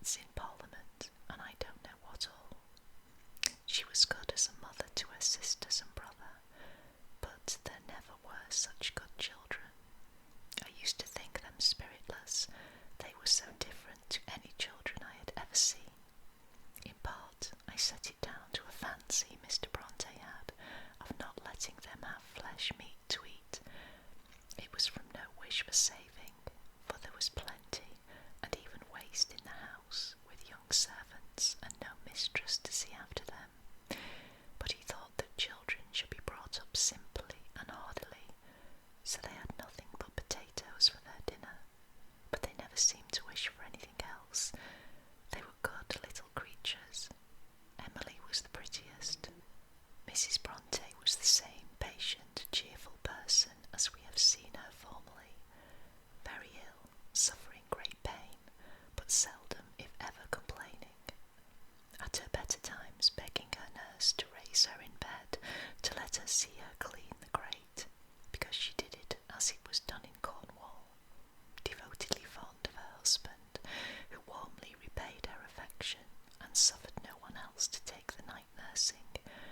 But according to my informant, the mother was not very anxious to see much of her children, probably because the sight of them, knowing how soon they were to be left motherless, would have agitated her too much. So the little things clung quietly together, for their father was busy in his study and in his parish, or with their mother, and they took their meals alone, sat reading or whispering low in the children's study, or wandered out on the hillside hand in hand. The ideas of Rousseau and Mr. Day on education had filtered down through many classes and spread themselves widely out. I imagine Mr. Bronte must have formed some of his opinions on the management of children from these two theorists. His practice was not half so wild or extraordinary as that to which an aunt of mine was subjected by a disciple of Mr. Day's. She had been taken by this gentleman and his wife to live with them as their adopted child, perhaps about 25 years before the time of which I am writing. They were wealthy people and kind-hearted, but her food and clothing were of the very simplest and rudest description, on Spartan principles. A healthy, merry child, she did not much care for dress or eating, but the treatment which she felt as a real cruelty was this. They had a carriage in which she and the favourite dog were taken and airing on alternate days. The creature whose turn it was to be left at home being tossed in a blanket, an operation which my aunt especially dreaded. Her affright at the tossing was probably the reason why it was persevered in. Dressed-up ghosts had become common, and she did not care for them, so the blanket exercise was to be the next mode of hardening her nerves. It is well known that Mr. Day broke off his intention of marrying Sabrina, the girl whom he had educated for this purpose, because, within a few weeks of the time fixed for the wedding, she was guilty of the frivolity, while on a visit from home, of wearing thin sleeves. Yet Mr. Day and my aunt's relations were benevolent people, only strongly imbued with the crotchet that by a system of training might be educed the hardihood and simplicity of the ideal savage, forgetting the terrible isolation of feelings and habits which their pupils would experience in the future life which they must pass among the corruptions and refinements of civilization. Mr. Bronte wished to make his children hardy and indifferent to the pleasures of eating and dress. In the latter he succeeded, as far as regarded his daughters, but he went at his object with unsparing earnestness of purpose. Mrs. Bronte's nurse told me that one day, when the children had been out on the moors and rain had come on, she thought their feet would be wet, and accordingly she rummaged out some coloured boots which had been given to them by a friend, the Mr. Morgan who married cousin Jane, she believes. These little pairs she ranged around the kitchen fire to warm, but when the children came back, the boots were nowhere to be found, only a very strong was perceived. Mr. Bronte had come in and seen them. They were too gay and luxurious for his children, and would foster a love of dress, so he had put them into the fire. He spared nothing that offended his antique simplicity. Long before this, someone had given Mrs. Bronte a silk gown. Either the make, the colour, or the material was not according to his notions of consistent propriety, and Mrs. Bronte, in consequence, never wore it. But for all that, she kept it treasured up in her drawers, which were generally locked. One day, however, while in the kitchen, she remembered that she had left the key in her drawer, and hearing Mr. Bronte upstairs, she augured some ill to her dress, and running up in haste, she found it cut into shreds. His strong, passionate Irish nature was in general compressed down with resolute stoicism, but it was there notwithstanding all his philosophic calm and dignity of demeanour.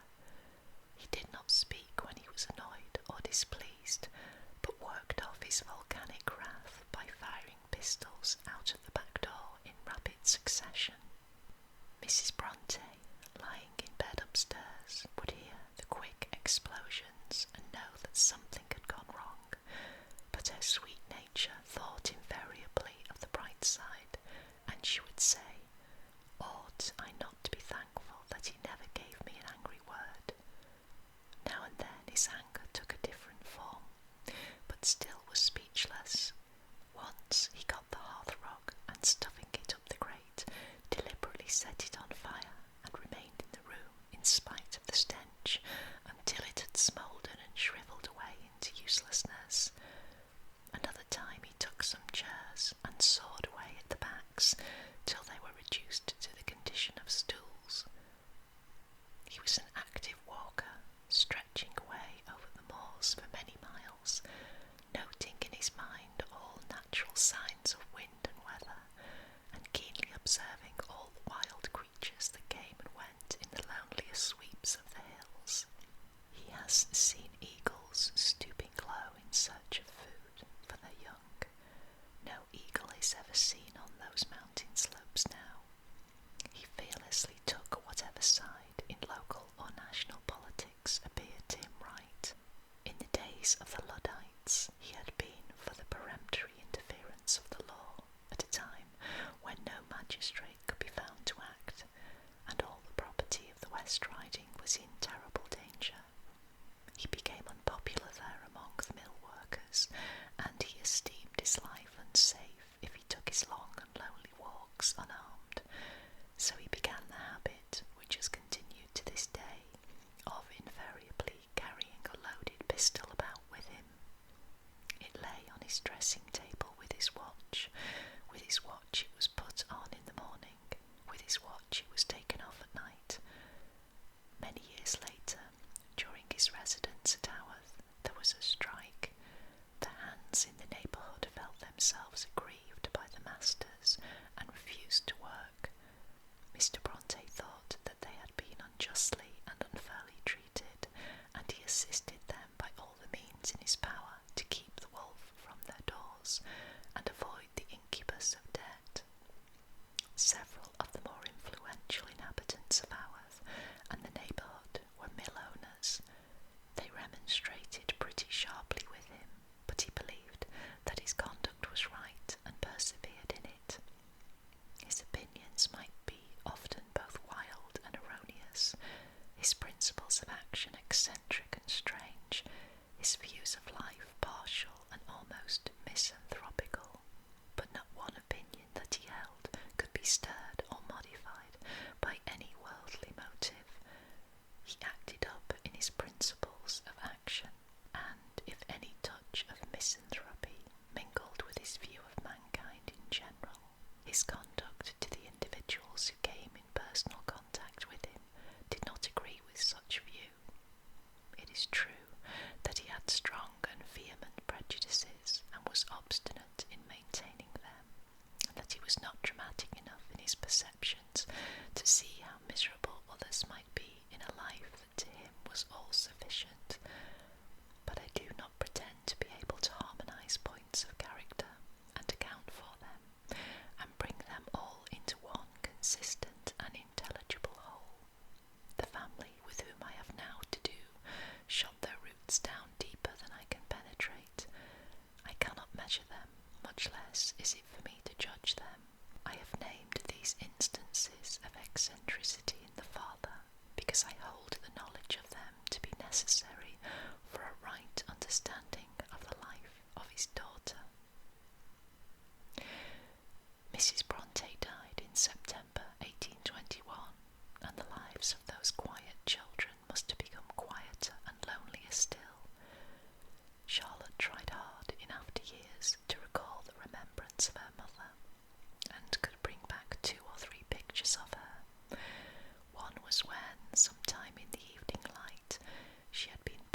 such society as would have been natural to their age, sex, and station.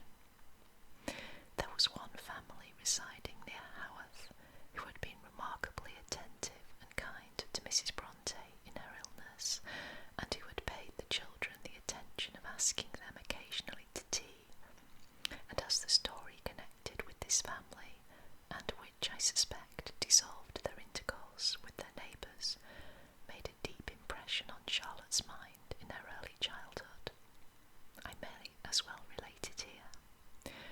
It will serve as a specimen of the wild stories afloat in an isolated village, for as to its truth in minor particulars I will not vouch, no more did she, the principal event having occurred when she was too young to understand its full import, and the tale having been heard, with the addition probably of the whispered exaggerations of the uneducated. The family were dissenters, professing some rather rigid form of religion. The father was a woolen manufacturer, and moderately wealthy, at any rate. Their style of living appeared grand to the simple children who bounded their ideas by the frugal habits of the parsonage. These people had a greenhouse, the only one in the neighbourhood, a cumbrous building with more wood and wall than glass, situated in a garden which was divided from the house by the high road to Haworth. They had a large family, and one of the elder daughters was married to a wealthy manufacturer beyond Keighley. She was near her confinement when she begged that a favourite young sister might go and pay her a visit and remain with her till her baby was born. The request was complied with. The young girl, 15 or 16 years of age, went. She came home after some weeks spent in her brother-in-law's house, ill and dispirited. Inquiries were made of her by her parents, and it was discovered that she had been seduced by her sister's wealthy husband, and that the consequences of this wickedness would soon become apparent. Her angry and indignant father shut her up in her room until he could decide how to act. Her elder sisters flouted at and scorned her. Only her mother, and she was reported to be a stern woman, had some pity on her.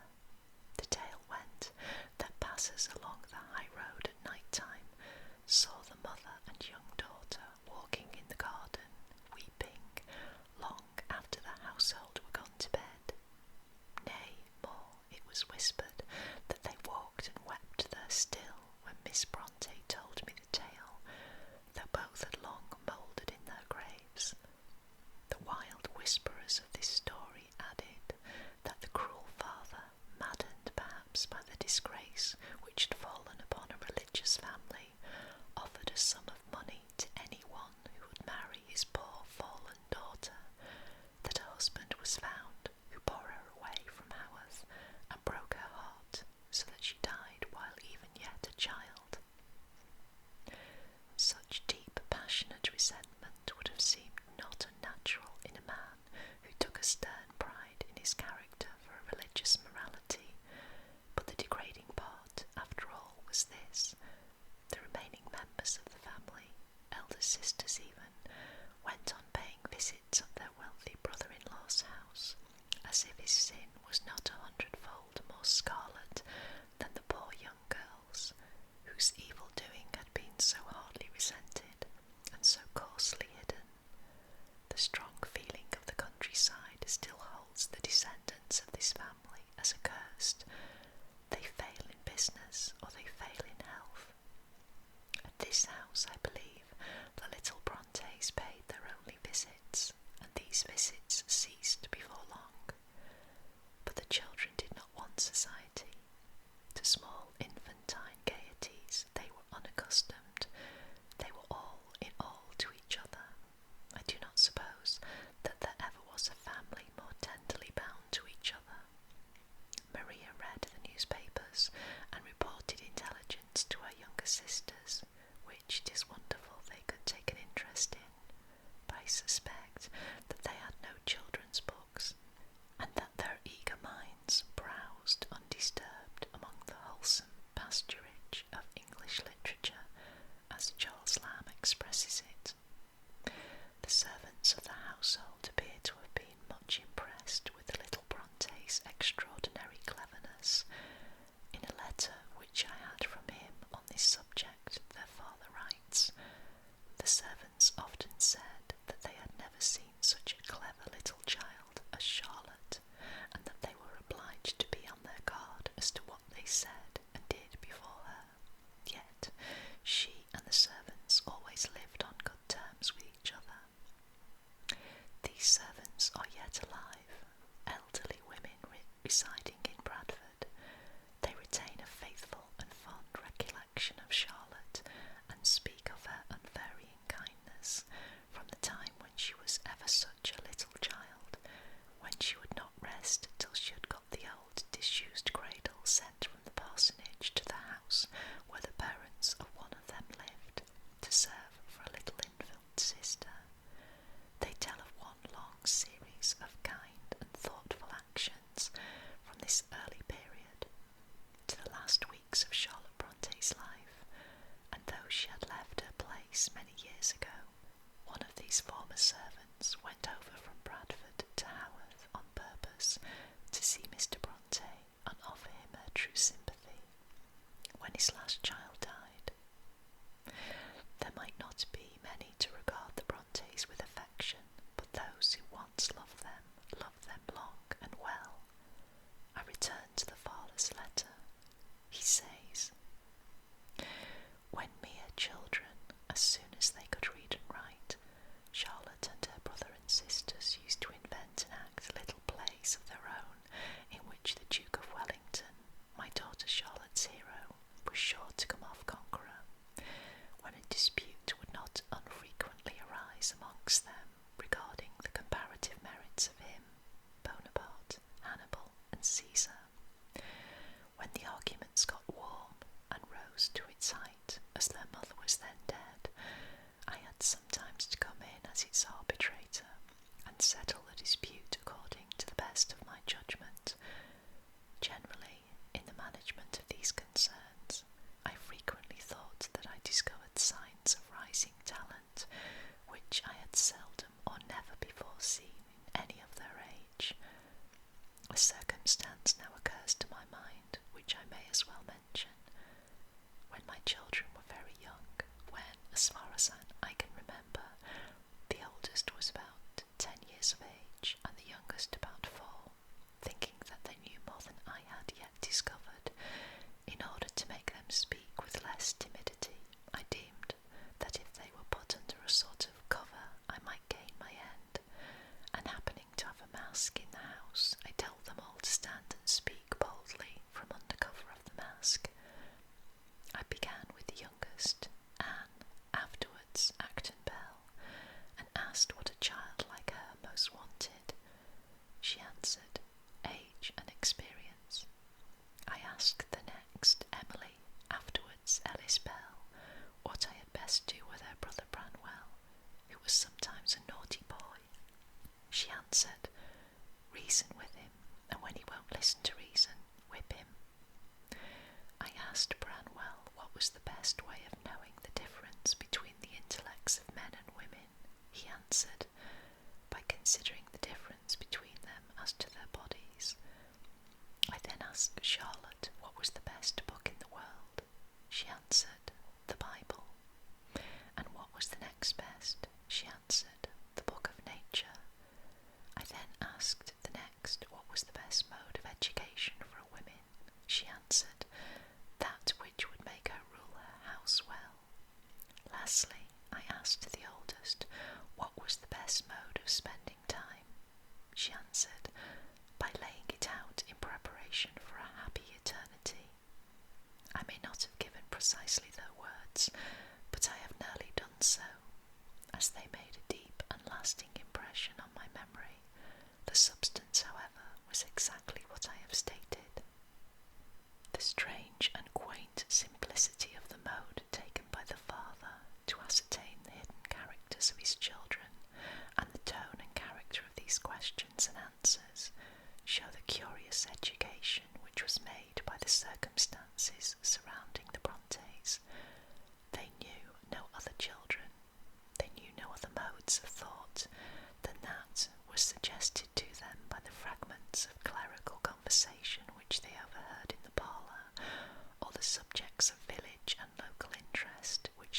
discussed in the kitchen. Each had their own strong, characteristic flavour. They took a vivid interest in the public characters and the local and foreign politics discussed in the newspapers. Long before Maria Bronte died at the age of 11, her father used to say he could converse with her on any of the leading topics of the day, and with as much freedom and pleasure as with any grown-up person. And that ends the first 3 chapters of the life of Charlotte Bronte. I shall return with more chapters soon. This has been Kate at the Library of Whispers, saying goodbye for now. Bye-bye. Hello everybody, this is Kate at the Library of Whispers, and today I am continuing The Life of Charlotte Bronte by Elizabeth Gaskell. This is chapter 4. About a year after Mrs. Bronte's death, one of her elder sisters came from Penzance to superintend her brother-in-law's household and look after his children. Miss Branwell was, I believe, a kindly and conscientious woman, with a good deal of character, but with the somewhat narrow ideas natural to one who had spent nearly all her life in the same place. She had strong prejudices and soon took a distaste to Yorkshire. From Penzance, where plants, which we in the north call greenhouse flowers, grow in profusion and without any shelter even in the winter, and where the soft, warm climate allows the inhabitants, if so disposed, to live pretty constantly in the open air, it was a great change for a lady considerably past 40 to come and take up her abode in a place where neither flowers nor vegetables would flourish, and where a tree of even moderate dimensions might be hunted for far and wide, where the snow lay long and late on the moors, stretching bleakly and barely far up from the dwelling which was henceforward to be her home, and where often on autumnal or winter nights the 4 winds of heaven seemed to meet and rage together, tearing round the house as if they were wild beasts striving to find an entrance. She missed the small round of cheerful social visiting perpetually going on in a country town. She missed the friends she had known from her childhood, some of whom had been her parents' friends before they were hers. She disliked many of the customs of the place, and particularly dreaded the cold damp arising from the flag floors in the passages and parlours of Haworth Parsonage. The stairs, too, I believe, are made of stone, and no wonder when stone quarries are near and trees are far to seek. I have heard that Miss Branwell always went about the house in pattens, clicking up and down the stairs from her dread of catching cold. For the same reason, in the later years of her life, she passed nearly all her time and took most of her meals in her bedroom. The children respected her and had that sort of affection for her which is generated by esteem, but I do not think they ever freely loved her. It was a severe trial for anyone at her time of life to change neighbourhood and habitation so entirely as she did, and the greater her merit. I do not know whether Miss Branwell taught her nieces anything besides sewing and the household arts in which Charlotte afterwards was such an adept. Their regular lessons were said to their father, and they were always in the habit of picking up an immense amount of miscellaneous information for themselves. But a year or so before this time, a school had been begun in the north of England for the daughters of clergymen. The place was Cowan's Bridge, a small hamlet on the coach road between Leeds and Kendal, and thus easy of access from Haworth, as the coach ran daily, and one of its stages was at Keighley. The yearly expense for each pupil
lads in summer white frocks on Sundays and nankeen on other days.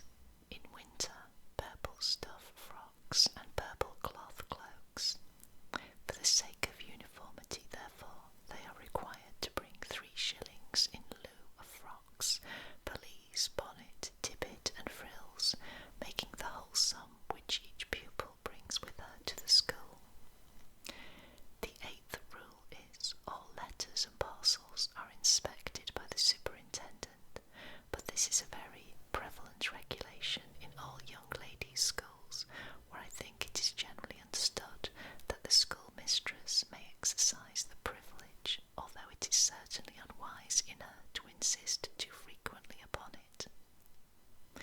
There is nothing at all remarkable in any of the other regulations, a copy of which was doubtless in Mr. Bronte's hands when he formed the determination to send his daughters to Cowan's Bridge School, and he accordingly took Maria and Elizabeth there in July 1824. Now I come to part of my subject where I find great difficulty in treating, because the evidence relating to it on each side is so conflicting that it seems almost impossible to arrive at the truth. Miss Bronte more than once said to me that she should not have written what she did of Lowood in Jane Eyre if she had thought the place would have been so immediately identified with Cowan's Bridge, although there was not a word in her account of the institution but what was true at the time when she knew it. She also said that she had not considered it necessary in a work of fiction to state every particular with the impartiality that might be required in a court of justice, nor to seek out motives and make allowances for human feelings, as she might have done if dispassionately analysing the conduct of those who had the superintendence of the institution. I believe she herself would have been glad of an opportunity to correct the over-strong impression which was made upon the public mind by her vivid picture, though even she, suffering her whole life long, both in heart and body, from the consequences of what happened there, might have been apt to the last to take her deep belief in facts for the facts themselves, her conception of truth for the absolute truth. A wealthy clergyman living near Kirby Lonsdale, the Reverend William Carus Wilson, was the prime mover in the establishment of this school. He was an energetic man, sparing no labour for the accomplishment of his ends, and willing to sacrifice everything but for power. He saw that it was an extremely difficult task for clergymen with limited incomes to provide for the education of their children, and he devised a scheme by which a certain sum was raised annually in subscription to complete the amount required to furnish a solid and sufficient education, for which the parents' payment per year would not have been sufficient. Indeed, that made by the parents was considered to be exclusively appropriated to the expenses of lodging and boarding, and the education provided for by the subscriptions.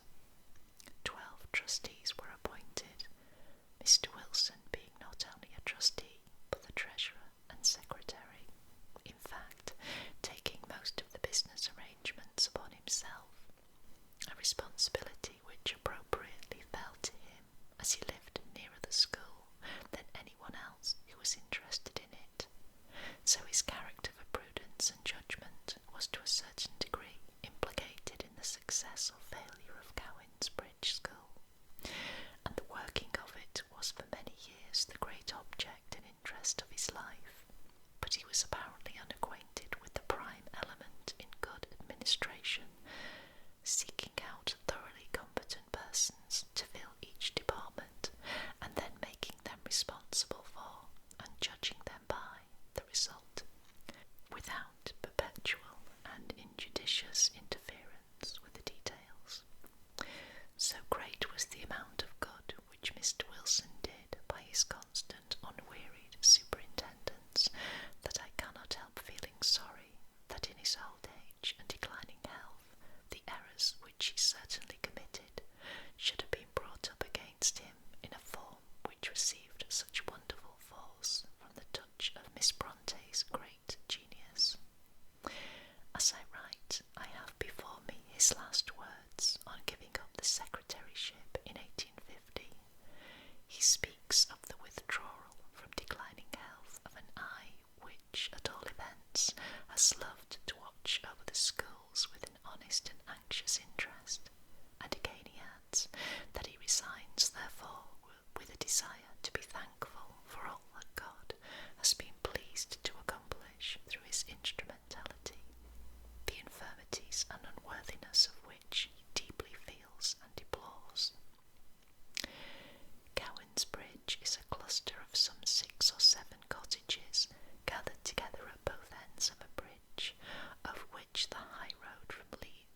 as much travelled, and perhaps the hamlet of Cowan's Bridge had a more prosperous look than it appears at present.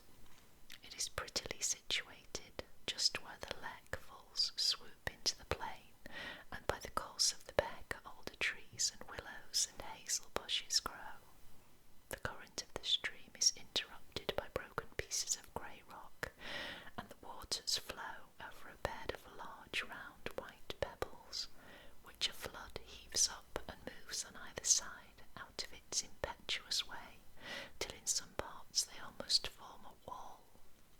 By the side of the little shallow, sparkling, vigorous Leck run long pasture fields of the fine short grass common in Highland, for though Cowan's Bridge is situated on a plain, it is a plain from which there is many a fall and long descent before you and the Leck reach the valley of the Loon. I can hardly understand how the school there came to be so unhealthy. The air all around about was so sweet and thyme-scented when I visited it last summer. But at this day, everyone knows that the site of a building intended for numbers should be chosen with far greater care than that of a private house, from the tendency to illness, both infectious and otherwise, produced by the congregation of people in close proximity. The house is still remaining that formed part of that occupied by the school. It is a long, low, bow-windowed cottage, now divided into two dwellings. It stands facing the Leck, between which and it intervenes a space about 70 yards deep that was once the school garden, running from this building at right angles with what now remains of the schoolhouse. There was formerly a bobbin mill connected with the stream, where wooden reels were made out of the alders which grow profusely in such ground as that surrounding Cowan's Bridge. Mr. Wilson adapted this mill to his purpose. There were schoolrooms on the lower floor and dormitories on the upper. The present cottage was occupied by the teachers' rooms, the dining room and kitchens, and some smaller bedrooms. On going into this building, I found one part that nearest to the high road converted into a poor kind of public house, then to let, and having all the squalid appearance of a deserted place, which rendered it difficult to judge what it would look like when neatly kept up. The broken panes replaced in the windows, and the rough cast, now cracked and discoloured, made white and whole. The other end forms a cottage, with the low ceilings and stone floors of 100 years ago. The windows do not open freely and widely, and the passage upstairs leading to the bedrooms is narrow and tortuous. Altogether, smells would linger about the house, and damp cling to it. But sanitary matters were little understood 30 years ago, and it was a great thing to get a roomy building close to the high road and not too far from the habitation of Mr. Wilson, the originator of the educational scheme. There was much need of such an institution. Numbers of ill-paid clergymen hailed the prospect with joy, and eagerly put down the names of their children as pupils when the establishment should be ready to receive them. Mr. Wilson was no doubt pleased by the impatience with which the realisation of his idea was anticipated, and opened the school with less than £100 in hand, and as far as I can make out, from 70 to 80 pupils. Mr. Wilson felt most probably that the responsibility of the whole plan rested upon him. The payment made by the parents was barely enough for food and lodging. The subscriptions did not flow very freely into an untried scheme, and great economy was necessary in all the domestic arrangements. He determined to enforce this by frequent personal inspection, and his love of authority seems to have led to a great deal of unnecessary and irritating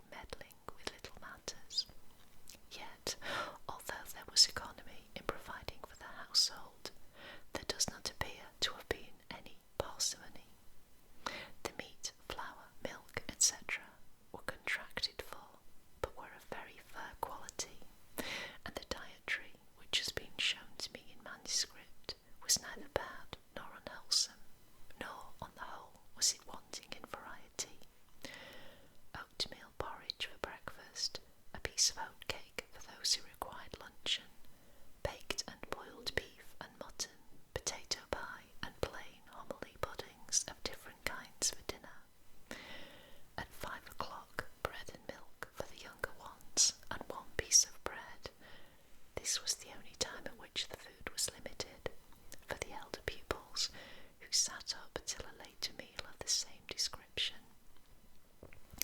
Mr. Wilson himself ordered in the food, and was anxious that it should be of good quality, but the cook, who had much of his confidence, and against whom for a long time no one durst utter a complaint, was careless, dirty, and wasteful.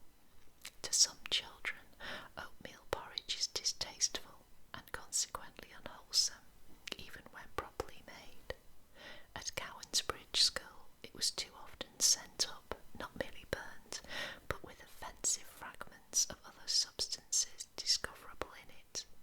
The beef, that should have been carefully salted before it was dressed, had often become tainted from neglect, and girls who were schoolfellows with the Brontes during the reign of the cook of whom I am speaking tell me that the house seemed to be pervaded morning, noon, and night by the odour of rancid fat that steamed out of the oven in which much of their food was prepared. There was the same carelessness in making the puddings.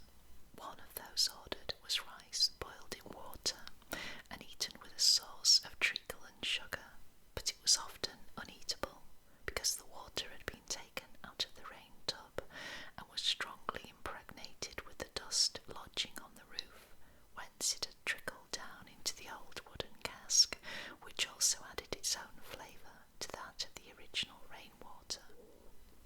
The milk, too, was often bingy, to use a country expression, for a kind of taint that is far worse than sourness, and suggests the idea that it is caused by want of cleanliness about the milk pans, rather than by the heat of the weather.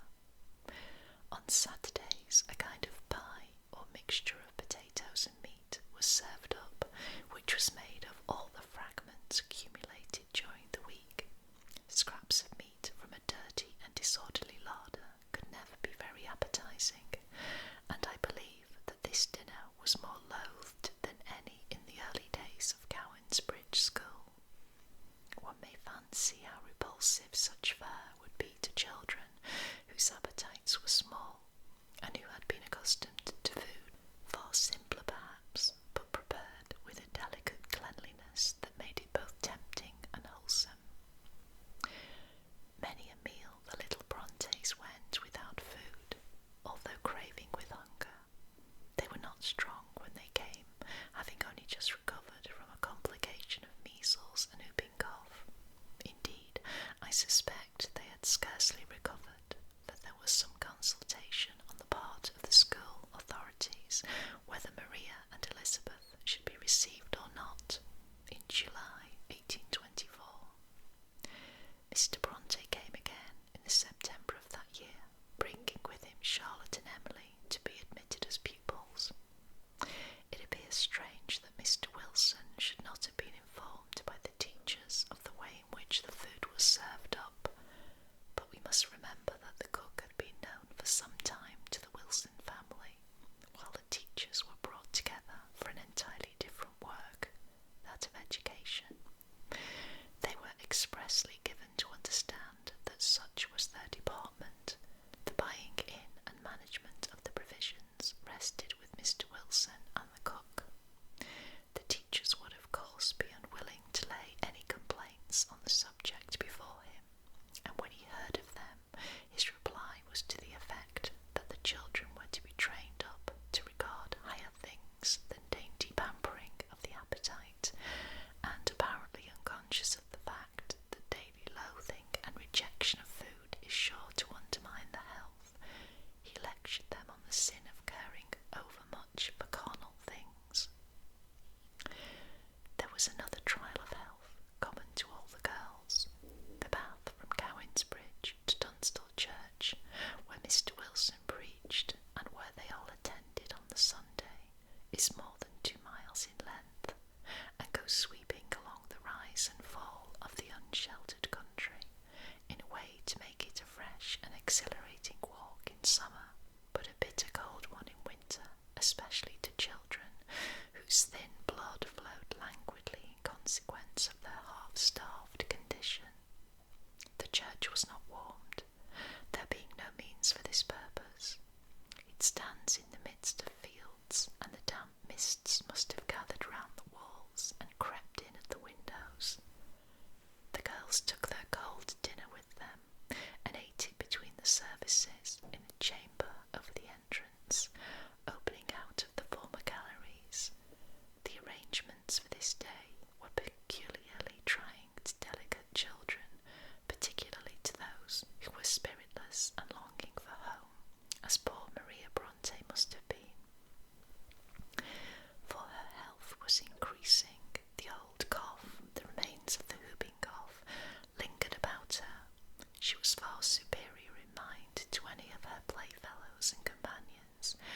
was lonely among them from that very cause, and yet she had faults so annoying that she was in constant disgrace with her teachers, and an object of merciless dislike to one of them, who is depicted as Miss Scatchard in Jane Eyre, and whose real name I will be merciful enough not to disclose. I need hardly say that Helen Burns is an exact transcript of Maria Bronte, as Charlotte's wonderful power of reproducing character could give. Her heart, to the latest day on which we met, still beat with unavailing indignation at the worrying and the cruelty to which her gentle, patient, dying sister had been subjected by this woman. Not a word of that part of Jane Eyre, but is a literal repetition of scenes between the pupil and the teacher. Those who had been pupils at the same time knew who must have written the book, from the force with which Helen Burns' sufferings are described. They had before that recognised the description of the sweet dignity and benevolence of Miss Temple as only a just tribute to the merits of one whom all that knew her appeared to hold in honour. But when Miss Scatchard was held up to opprobrium, they also recognised in the writer of Jane Eyre an unconsciously avenging sister of the sufferer. One of these fellow pupils of Charlotte and Maria Brontes, among other statements even worse, gives me the following. The dormitory in which Maria slept was a long room, holding a row of narrow little beds on each side, occupied by the pupils, and at the end of this dormitory there was a small bedchamber opening out of it, appropriated to the use of Miss Scatchard. Maria's bed stood nearest to the door of this room. One morning, after she had become so seriously unwell as to have had a blister applied to her side, the sore from which was not perfectly healed, when the getting up bell was heard, poor Maria moaned out that she was so ill, so very ill, she wished she might stop in bed, and some of the girls urged her to do so, and said they would explain it all to Miss Temple, the superintendent. But Miss Scatchard was close at hand, and her anger would have to be faced before Miss Temple's kind thoughtfulness could interfere. So the sick child began to dress, shivering with cold, as without leaving her bed, she slowly put on her black worsted stockings over her thin white legs. My informant spoke as if she saw it yet, and her whole face flashed out undying indignation. Just then Miss Scatchard issued from her room, and without asking for a word of explanation from the sick and frightened girl, she took her by the arm, on the side to which the blister had been applied, and by one vigorous movement whirled her out into the middle of the floor, abusing her all the time for dirty and untidy habits. There she left her. My informant says Maria hardly spoke, except to beg some of the more indignant girls to be calm, but in slow, trembling movements, with many a pause, she went downstairs at last, and was punished for being late. Any one may fancy how such an event as this would rankle in Charlotte's mind. I only wonder that she did not remonstrate against her father's decision to send her and Emily back to Cowan's Bridge after Maria's and Elizabeth's deaths. But frequently children are unconscious of the effect which some of their simple revelations would have in altering the opinions entertained by their friends of the persons placed around them. Besides, Charlotte's earnest, vigorous mind saw at an unusually early age the immense importance of education as furnishing her with tools which she had the strength and the will to wield, and she would be aware that the Cowan's Bridge education was in many points the best that her father could provide for her. Before Maria Bronte's death, that low fever broke out in the spring of 1825, which is spoken of in Jane Eyre. Mr. Wilson was extremely alarmed at the first symptoms of this. His self-confidence was shaken. He did not understand what kind of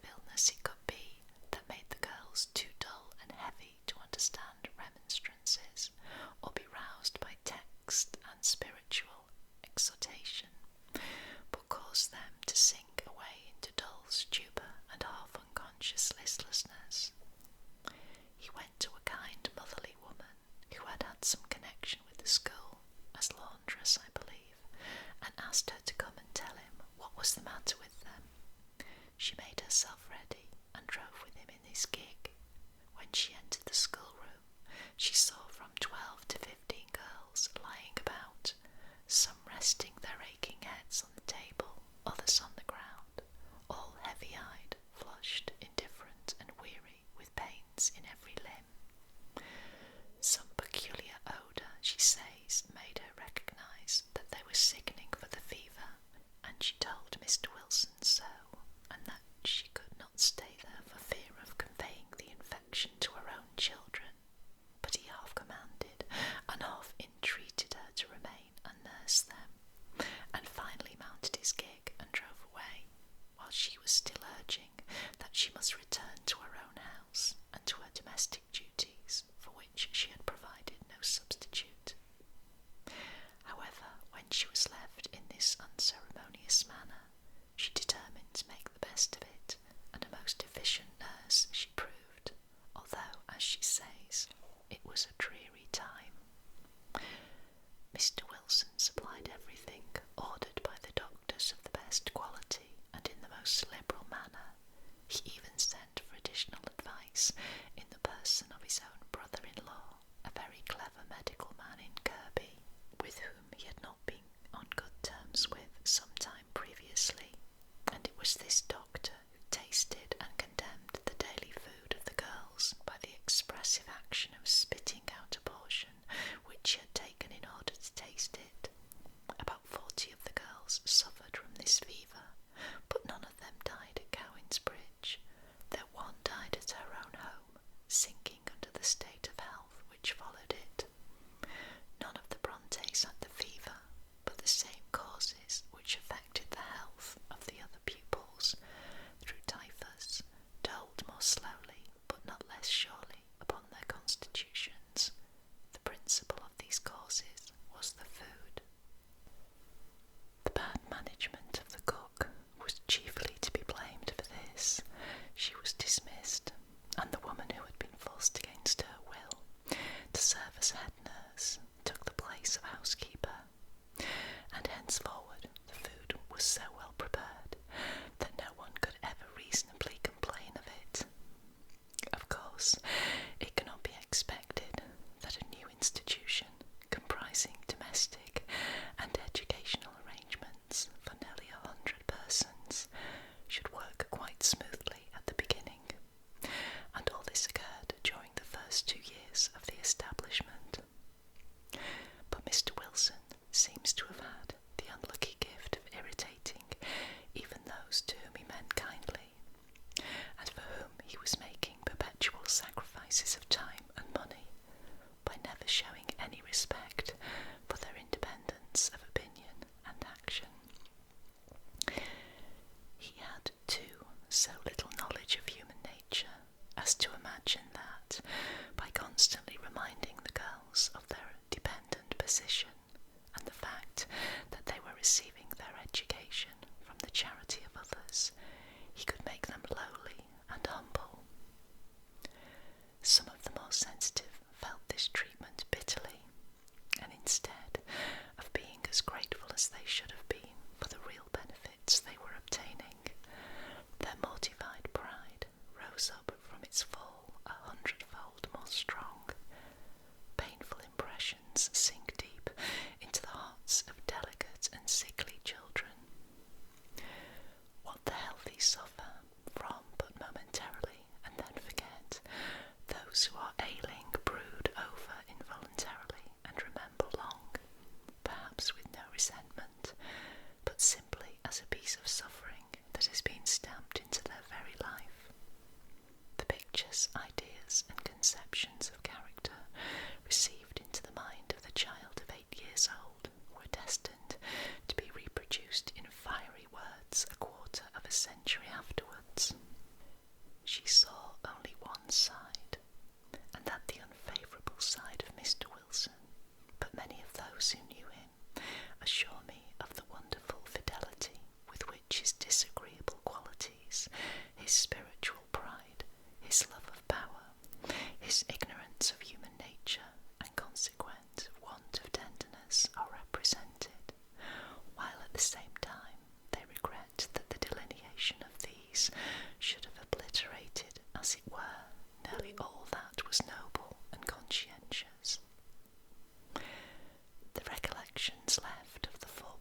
three sisters at this period of their lives on the minds of those who associated with them are not very distinct. Wild, strong hearts and powerful minds were hidden under an enforced propriety and regularity of demeanour and expression, just as their faces had been concealed by their father under his stiff, unchanging mask. Maria was delicate, unusually clever and thoughtful for her age, gentle and untidy. Of her frequent disgrace from this last fault, of her sufferings so patiently borne, I have already spoken. The only glimpse we get of Elizabeth through the few years of her short life is contained in a letter which I have received from Miss Temple. The second, Elizabeth, is the only one of the family of whom I have a vivid recollection, from her meeting with a somewhat alarming accident, in consequence of which I had her for some days and nights in my bedroom, not only for the sake of greater quiet, but that I might watch over her myself. Her head was severely cut, but she bore all the consequent suffering with exemplary patience, and by it won much upon my esteem. Of the two younger ones, if two there were, I have very slight recollections, save that one, a darling child under 5 years of age, was quite the pet nursling of the school. This last would be Emily.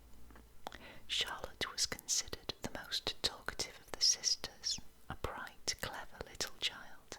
Her great friend was a certain Melanie Hayne, so Mr. Bronte spells the name, a West Indian, whose brother paid for her schooling, and who had no remarkable talent except for music, which her brother's circumstances forbade her to cultivate.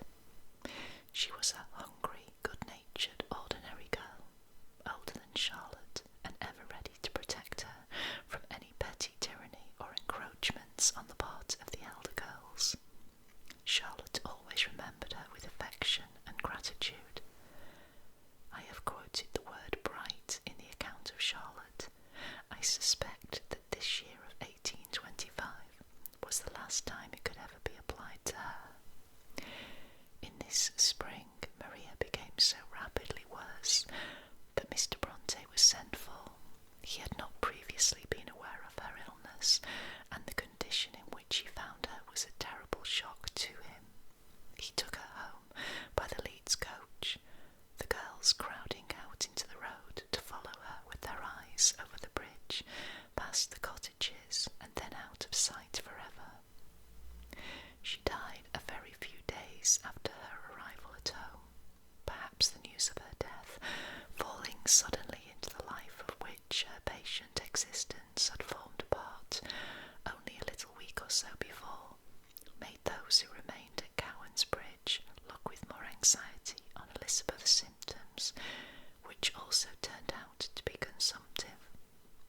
She was sent home in charge of a confidential servant of the establishment, and she too died in the early summer of that year.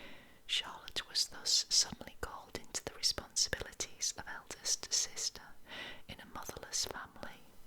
She remembered how anxiously her dear sister Maria had striven, in her grave, earnest way, to be a tender helper and a counsellor to them all, and the duties that now fell upon her seemed almost like a legacy from the gentle little sufferer so lately dead. Both Charlotte and Emily returned to school after the midsummer holidays in this fatal year, but before the next winter it was thought desirable to advise their removal from school, as it was evident that the damp situation of the house at Cowan's Bridge did not suit their health. Chapter 5. For the reason just stated, the little girls were sent home in the autumn of 1825, when Charlotte was little more than 9 years old. About this time, an elderly woman of the village came to live as servant at the parsonage. She remained there as a member of the household for 30 years, and from the length of her faithful service and the attachment and respect which she inspired is deserving of mention. Tabby was a thorough specimen of a Yorkshire woman of her class, in dialect, in appearance, and in character. She abounded in strong practical sense and shrewdness. Her words were far from flattery, but she would spare no deeds in the cause of those whom she kindly regarded. She ruled the children pretty sharply, and yet never grudged a little extra trouble to provide them with such small treats as came within her power.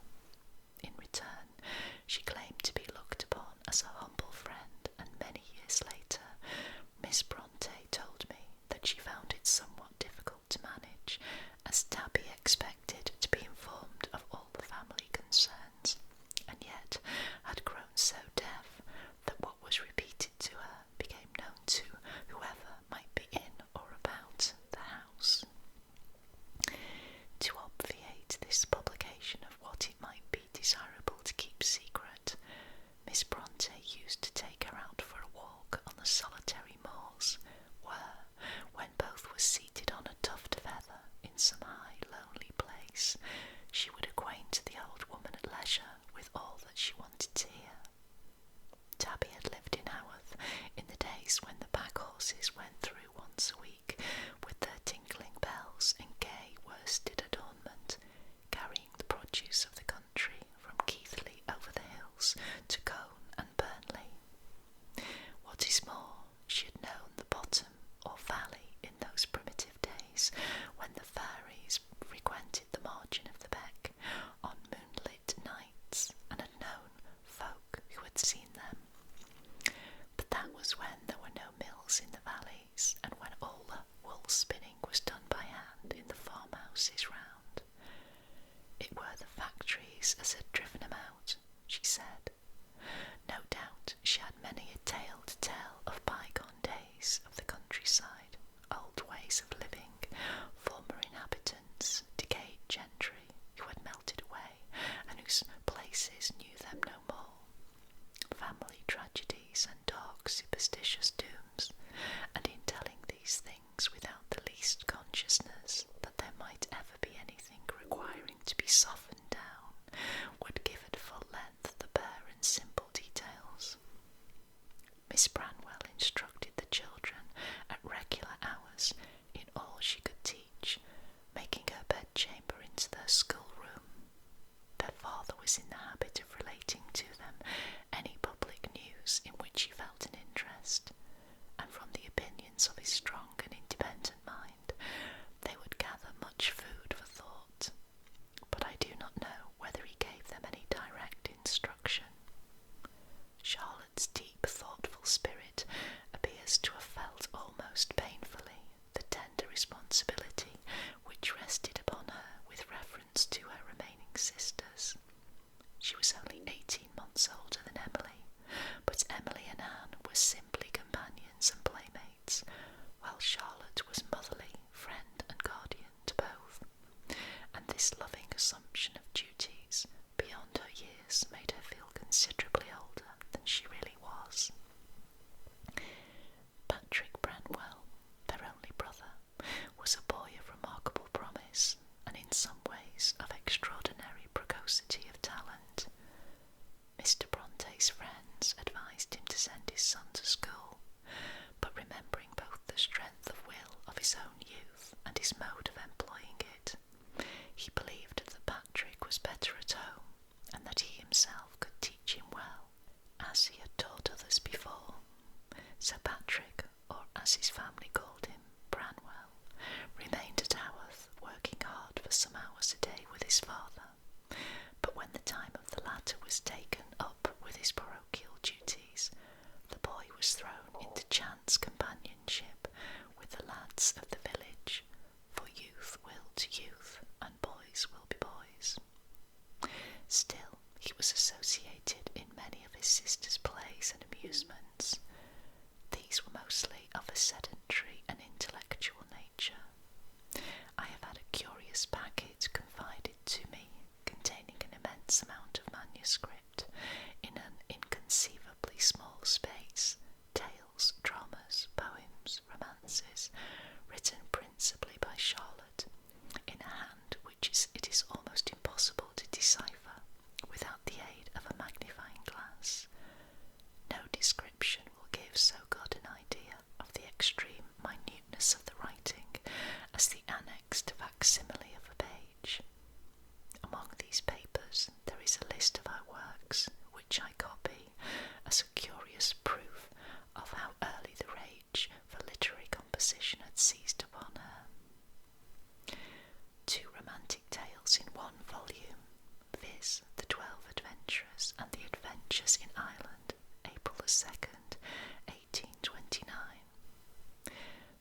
Leisure Hours, A Tale and Two Fragments, July the 6th, 1829.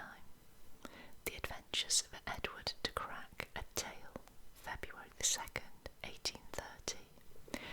The Adventures of Ernest Allen Burt, A Tale, May the 22nd, 1830.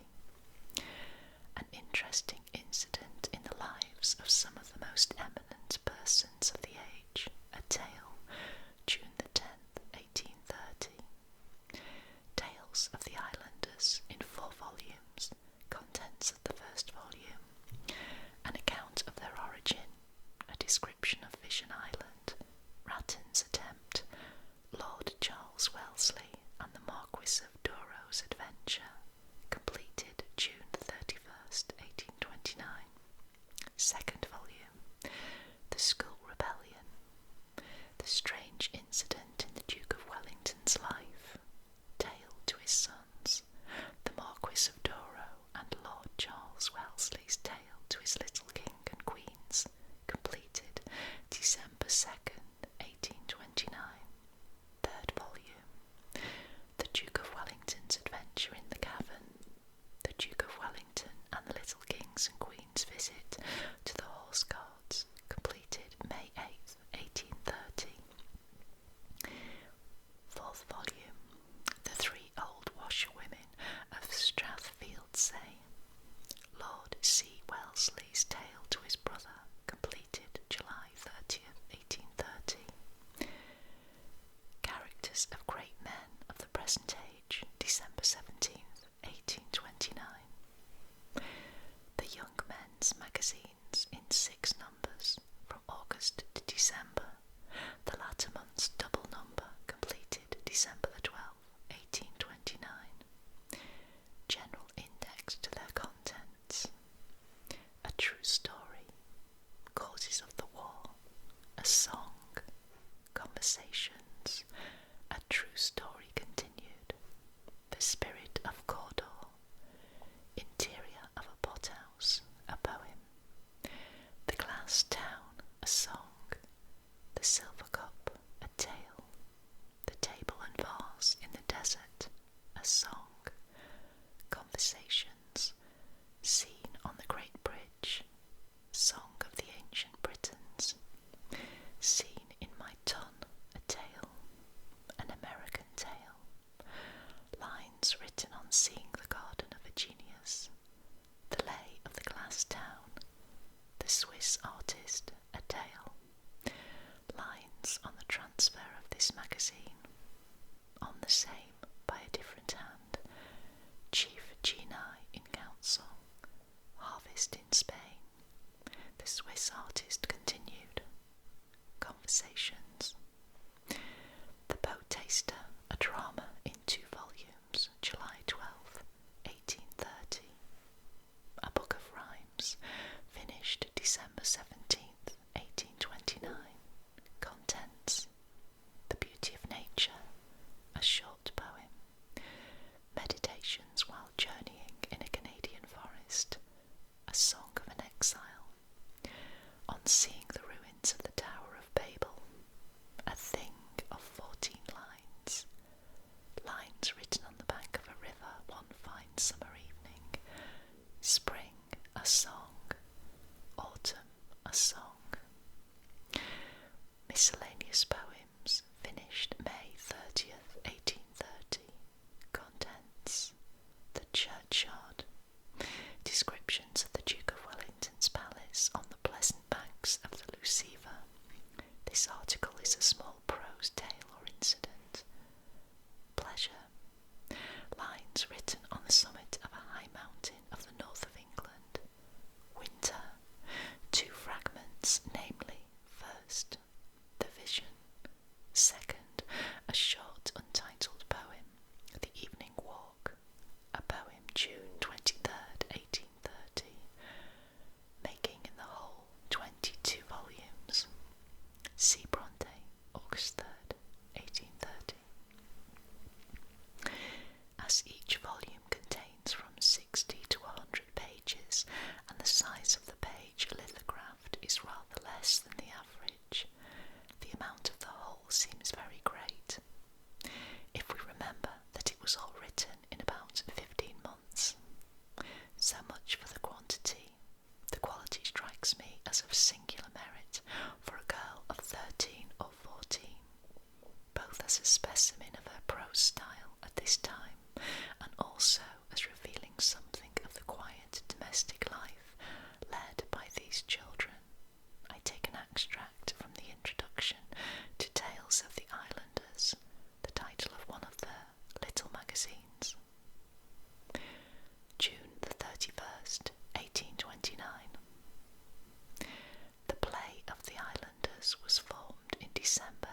hissing night winds of confirmed winter.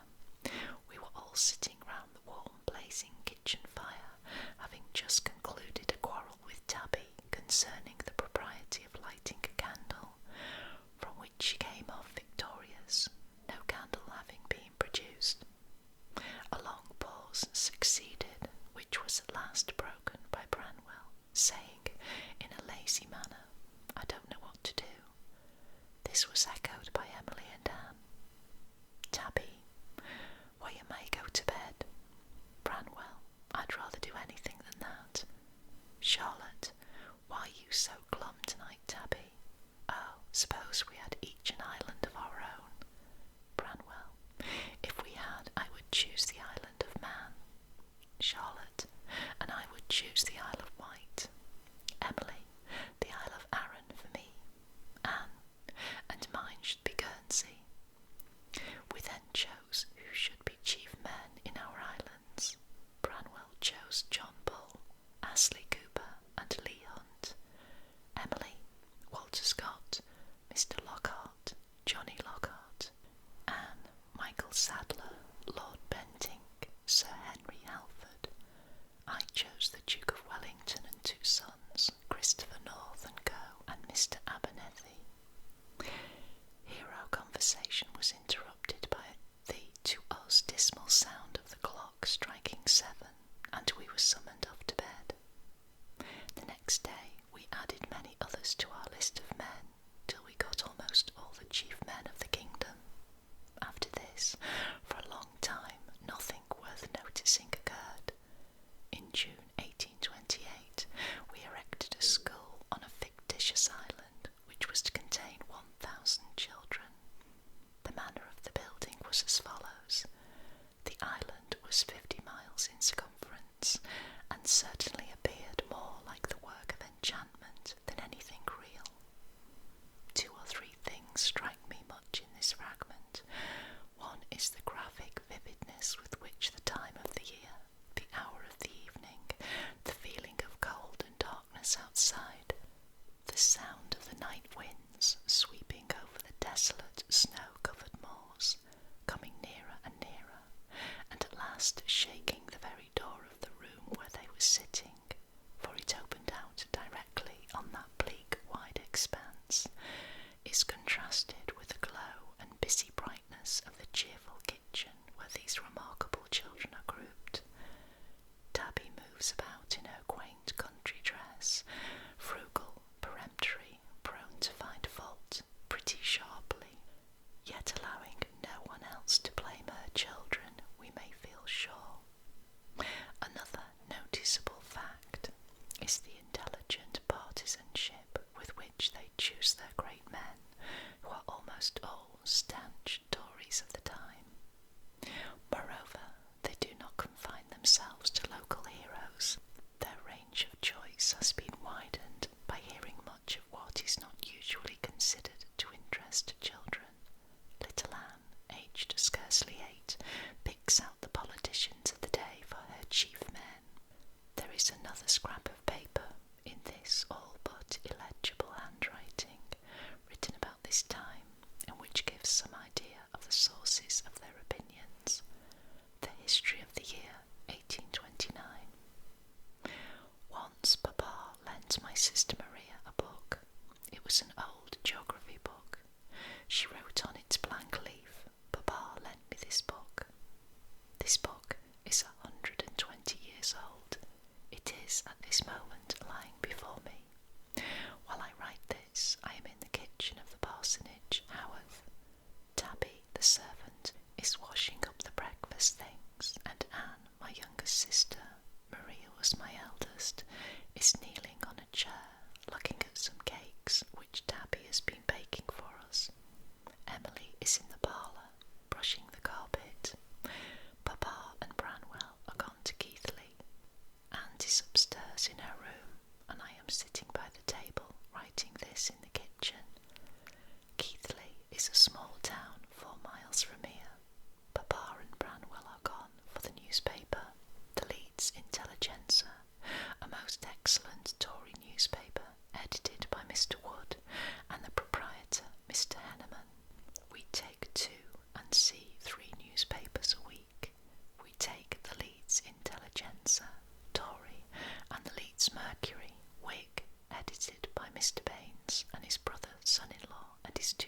sons, Edward and Talbot. We see the John Bull. It is a high Tory, very violent. Mr. Driver lends us it, as likewise Blackwood's Magazine, the most able periodical there is. The editor is Mr. Christopher North, an old man, 74 years of age. The 1st of April is his birthday. His company are Timothy Tickler, Morgan O'Doherty, Macrobin Mordecai, Mullion, Warnell and James Hogg, a man of most extraordinary genius, a Scottish shepherd. Our plays were established. Young Men, June 1826, Our Fellows, July 1827, Islanders, December 1827. These are our 3 great plays that are not kept secret. Emily's and My Best Plays were established the 1st of December 1827. The others March 1828. Best plays mean secret plays.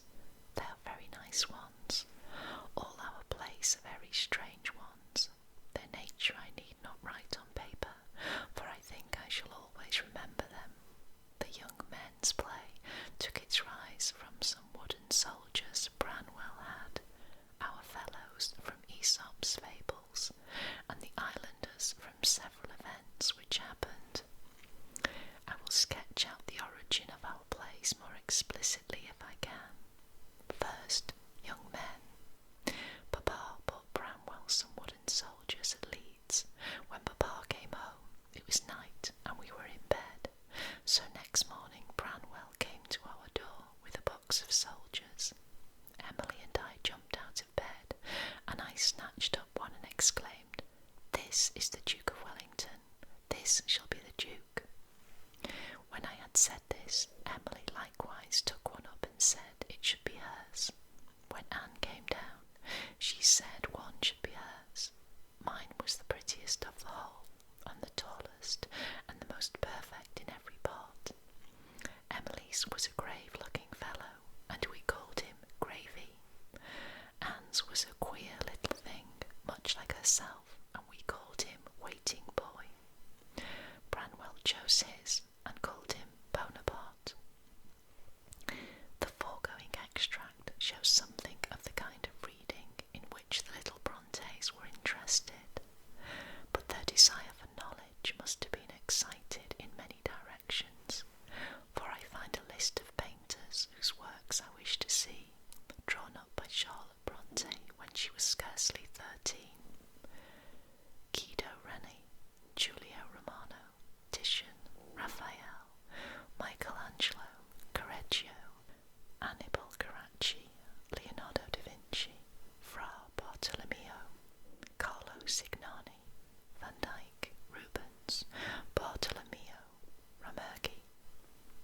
Here is this little girl in a remote Yorkshire parsonage, who has probably never seen anything worthy the name of a painting in her life, studying the names and characteristics of the great old Italian and Flemish masters, whose works she longs to see sometimes in the dim future that lies before her. There is a paper remaining which contains minute studies of and criticisms upon the engravings in Friendship's Offering for 1829, showing how she had early formed those habits of close observation and patient analysis of cause and effect which served so well in afterlife as handmaids to her genius. The way in which Mr. Bronte made his children sympathise with him in his great interest in politics must have done much to lift them above the chances of their minds being limited or tainted by petty local gossip. I take the only other remaining personal fragment out of Tales of the Islanders. It is a sort of apology contained in the introduction to the 2nd volume, for their not having been continued before. The writers had been for a long time too busy, and latterly too much absorbed in politics. Parliament was opened, and the great Catholic question was brought forward, and the Duke's measures were disclosed, and all was slander, violence,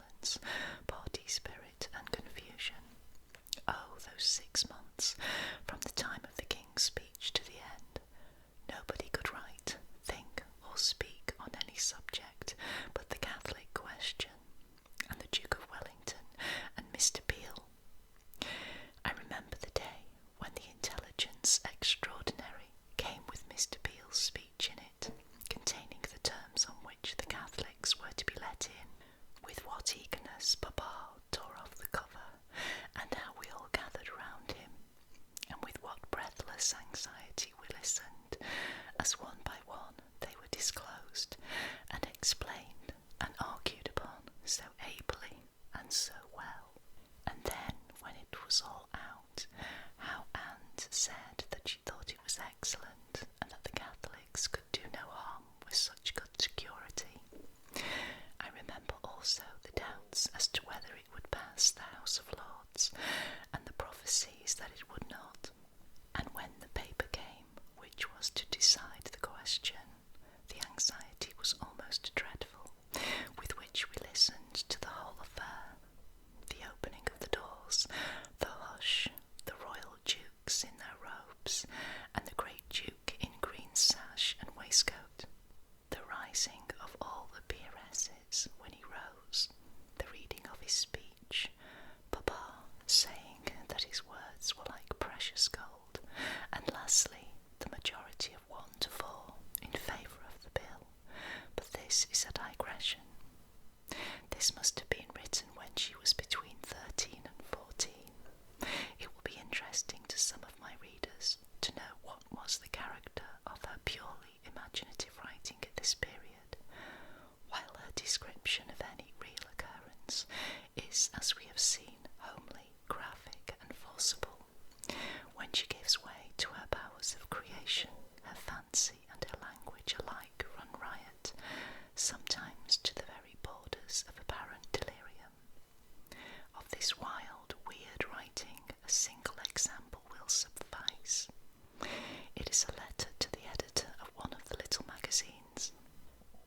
Sir, it is well known that the genii have declared that unless they perform certain arduous duties every year of a mysterious nature, all the worlds in the firmament will be burnt up and gathered together in one mighty globe, which will roll in solitary grandeur through the vast wilderness of space, inhabited only by the 4 high princes of the genii, till time shall be succeeded by eternity, and the impudence of this is only to be paralleled by another of their assertions, namely, that by their magic might they can reduce the world to a desert, the purest waters to streams of livid poison, and the clearest lakes to stagnant waters, the pestilential vapours of which shall slay all living creatures, except the bloodthirsty beast of the forest and the ravenous bird of the rock.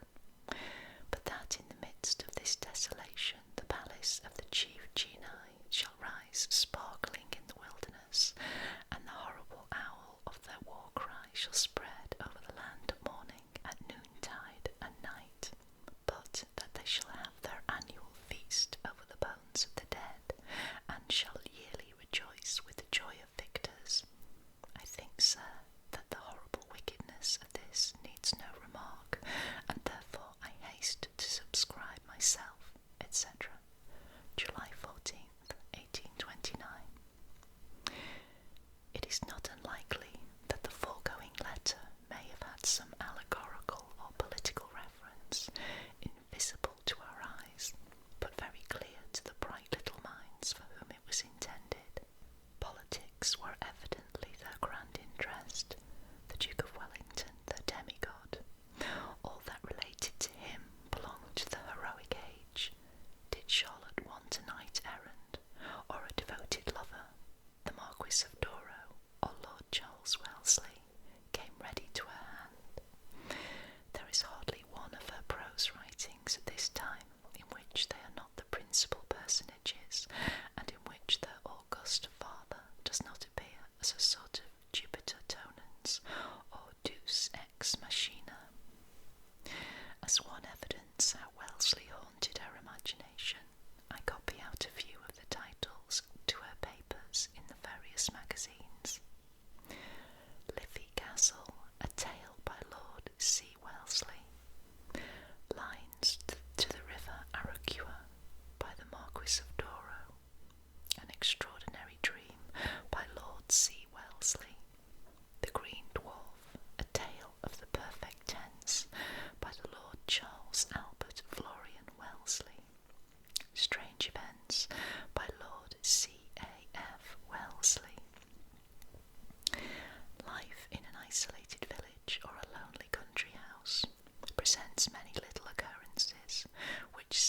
into the mind of childhood, there to be brooded over.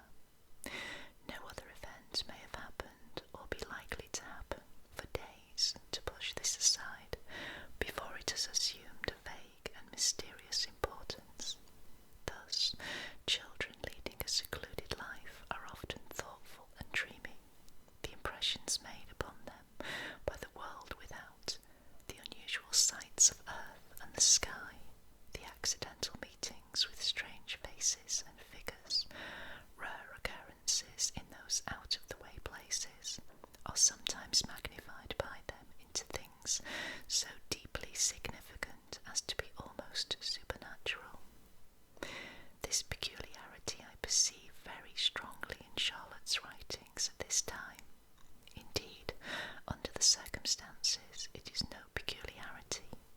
It has been common to all, from the Chaldean shepherds, the lonely herdsman stretched on the green sward through half a summer's day, the solitary monk, to all whose impressions from without have had time to grow and vivify in the imagination, till they have been received as actual personifications or supernatural visions, to doubt which would be blasphemy.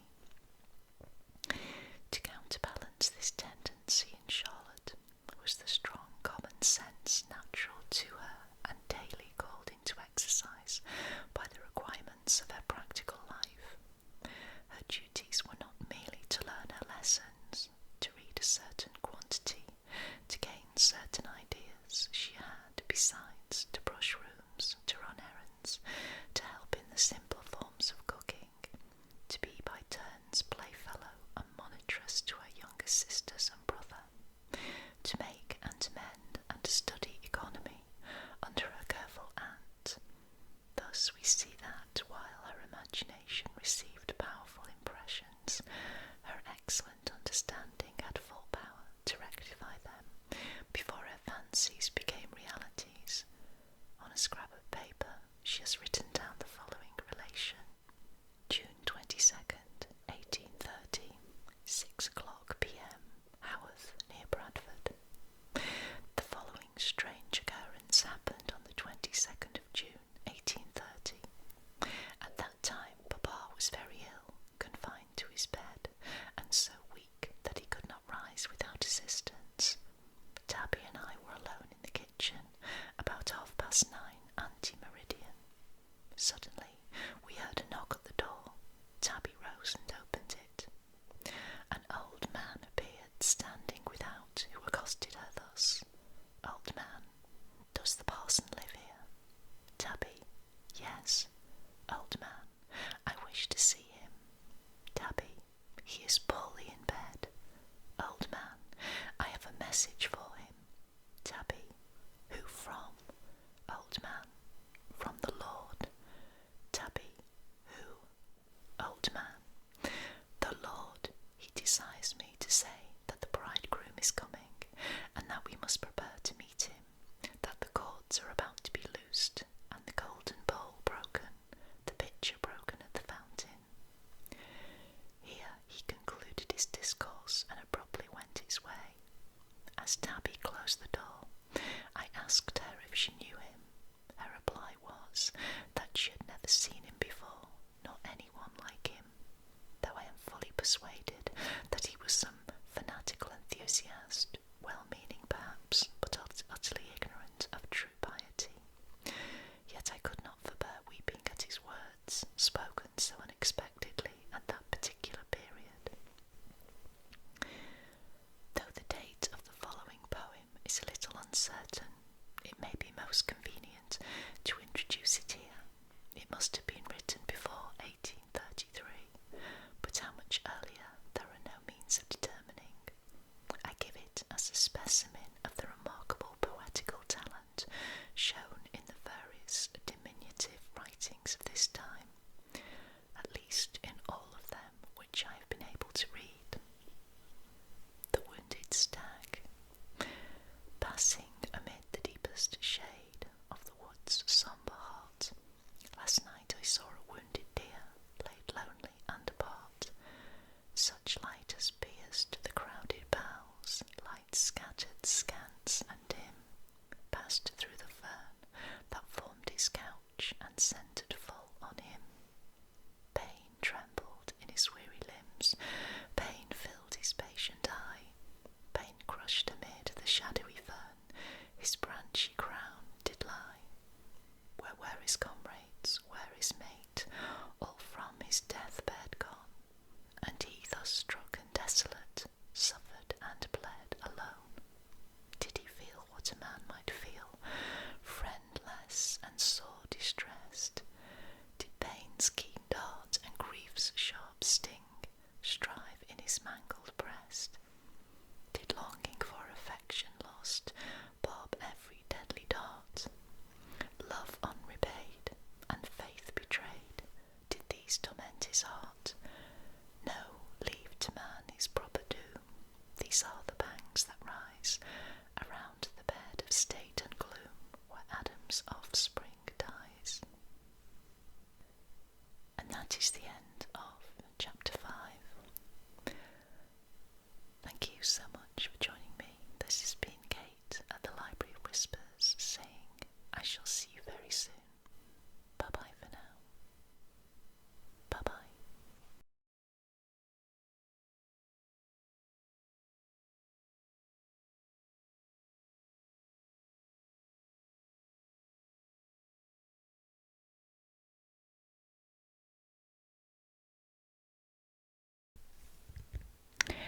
Hello everybody, this is Kate at the Library of Whispers.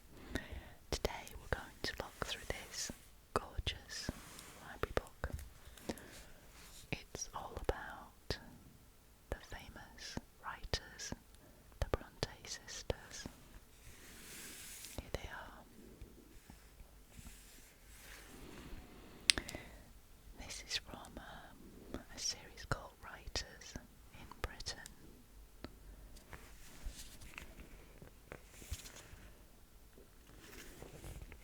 So let's take a look.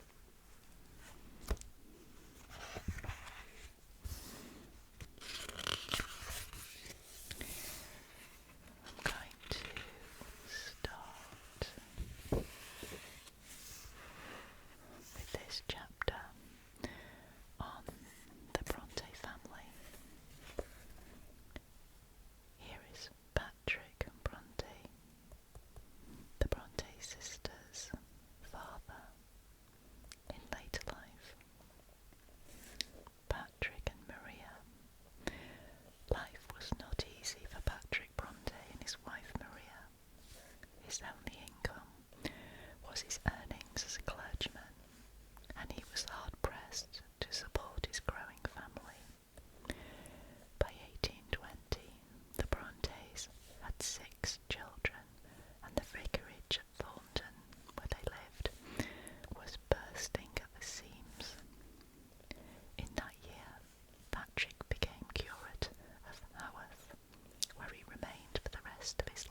and the pay poor.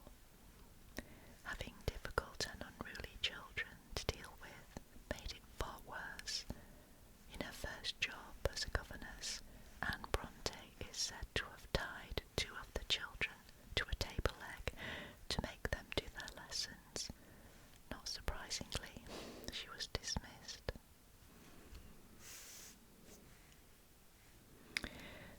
Mass education.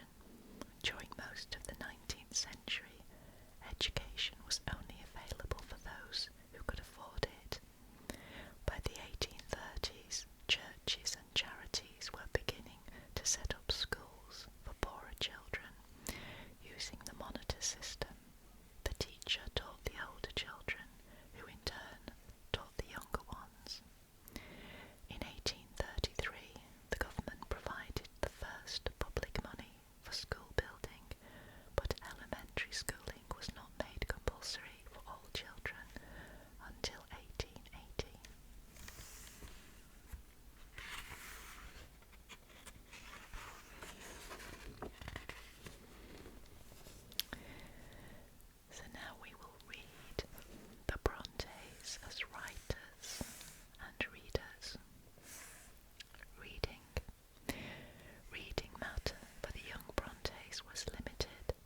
sees that it greatly resembles that of the Duke of Wellington.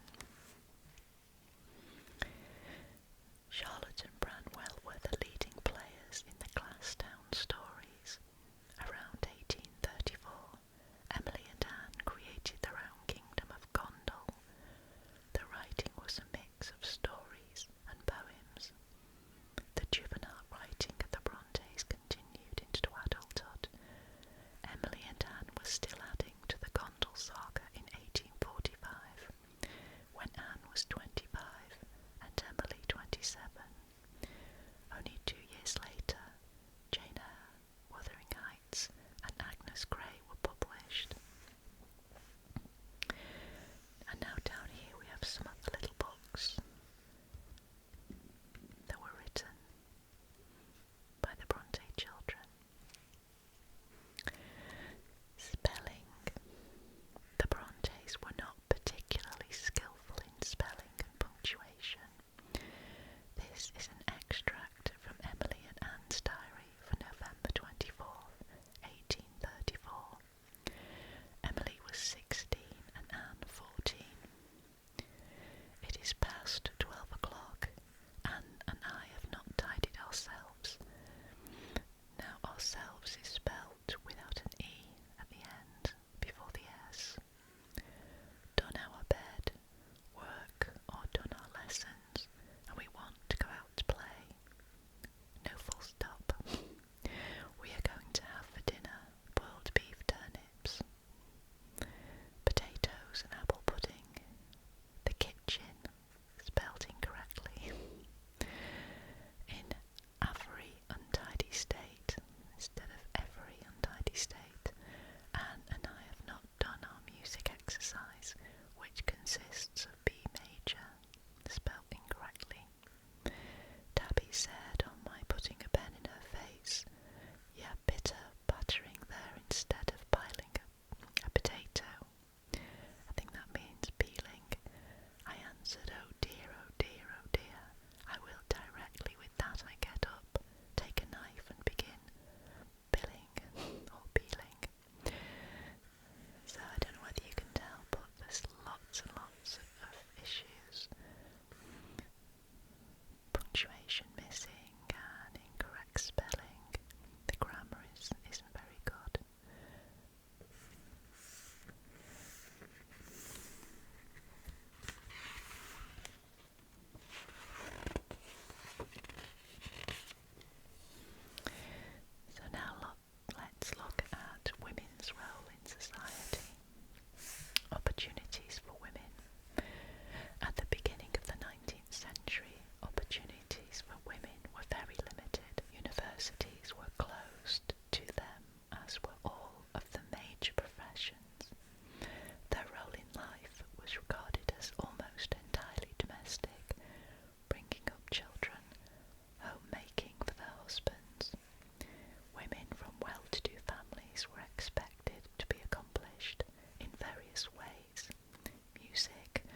This may seem morbid and melodramatic to modern readers, but for Victorian families, the premature death of friends and family members was something that had to be faced.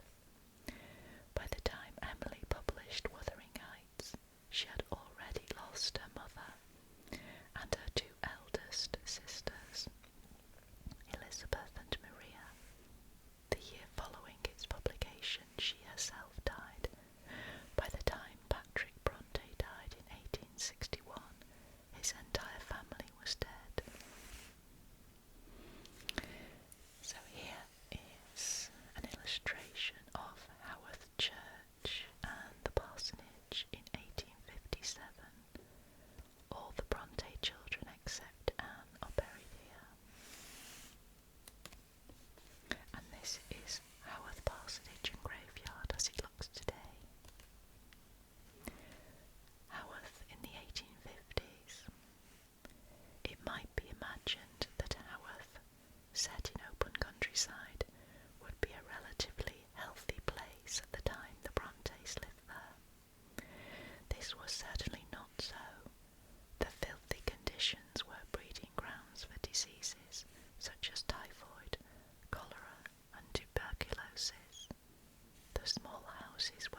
makes any agriculture other than traditional sheep rearing very difficult. The wild moorland was just a short walk from the parsonage, and the Bronte children roamed freely across it, revelling in the rugged beauty and the ever-changing weather.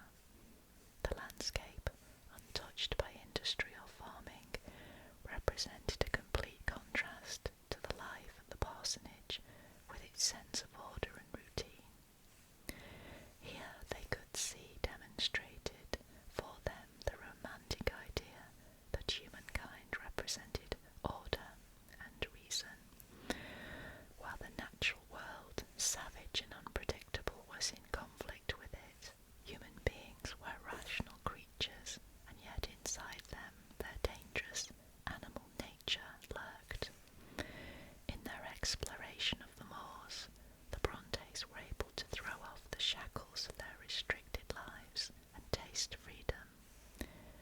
Inevitably, the West Riding of Yorkshire, and in particular the moorland landscape, became the setting for the novels of the Brontes. One reason for this was that it was the only place they knew. Charlotte did not see the sea until 1839, when she was 23. A landscape in Wuthering Heights. This is a quote from Wuthering Heights, Chapter 1. Wuthering Heights is the name of Mr. Heathcliff's dwelling, Wuthering being a significant provincial adjective descriptive of the atmospheric tumult to which its station is exposed in stormy weather. The word wuthering is full of suggestiveness. It seems to combine windiness, bleakness and sadness. All through the novel, Emily Bronte uses the landscape and ever-changing weather to underline the events of the story. A sense of threatening menace is shown by the sultry build-up to a storm, as in Chapter 17, when Linton is discovered alone on the moor. At moments of great drama, the rain and wind beat on the windows. The weather becomes a major character in the story. This strong visual quality has made the Bronte novel ideal for filmmakers. The character of Heathcliff, too, seems to have been made from the landscape. He is wild, powerful, unpredictable, dangerous and yet fascinating. Emily does not write about the landscape with the eye of a naturalist. Wuthering Heights is not full of details of the birds, plants and animals to be seen on the moors. Emily saw nature as a whole, as something almost alive in its changing moods. Some writers say her feelings about nature were almost religious, and that she felt that nature itself was in some way a living, supernatural force. Now this is a quote from Charlotte Bronte. My sister Emily loved the moors. They were far more to her than a mere spectacle. They were what she lived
generosity and recognises his own faults.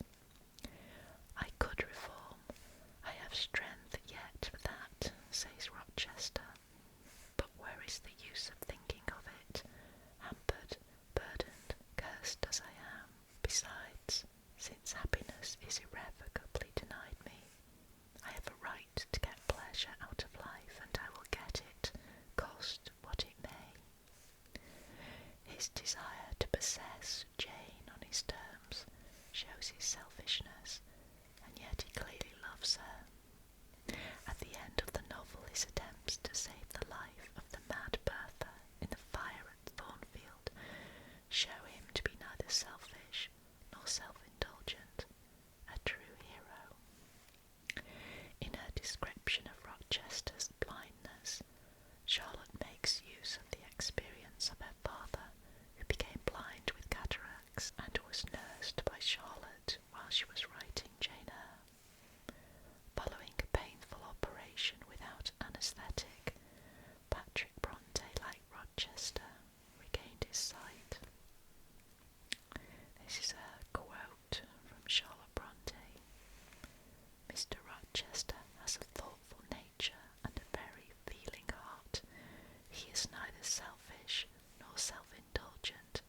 He is ill-educated, misguided, errs through rashness and inexperience. Heathcliff. So this is a quote, Catherine to Isabella, from Wuthering Heights, chapter 10. Nelly, tell her what Heathcliff is. He's not a rough diamond, a pearl containing oyster of a rustic. He's a fierce, pitiless, selfish man. I know he couldn't love a Linton, and yet he'd be quite capable of marrying your fortune and expectations. Avarice is growing with him, a besetting sin. Throughout Wuthering Heights, Heathcliff is described by one character after another as wicked, even evil. He is certainly cruel and vindictive, but like Rochester, he is a victim of his own background and of his own nature. Heathcliff is a man of extremes, and even the positive side of his nature, his love for Catherine, is so obsessive as to lead to his own death. Some readers feel that despite all his faults, his greatness shines through, especially in his undying love for Catherine. He is a true romantic hero. Mr. Huntington and Branwell Bronte. Anne Bronte drew on her experience of her brother in her description of the drunken Huntington in The Tenant of Wildfell Hall. Helen Huntington describes him in her letter to Frederick. The invalid replied by groaning aloud and rolling his head on a pillow in a paroxysm of impatience. I am in hell already, cried he. This cursed thirst is burning my heart to ashes. Will nobody? At the end of the novel, Huntington is dead. The Tenant of Wildfell Hall was published in July of 1848. In September, Branwell Bronte too had died. So, here we learn about Lord Byron, 1788 to 1824. Lord Byron was one of the great English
certainly use people, places and events in their lives in their novels.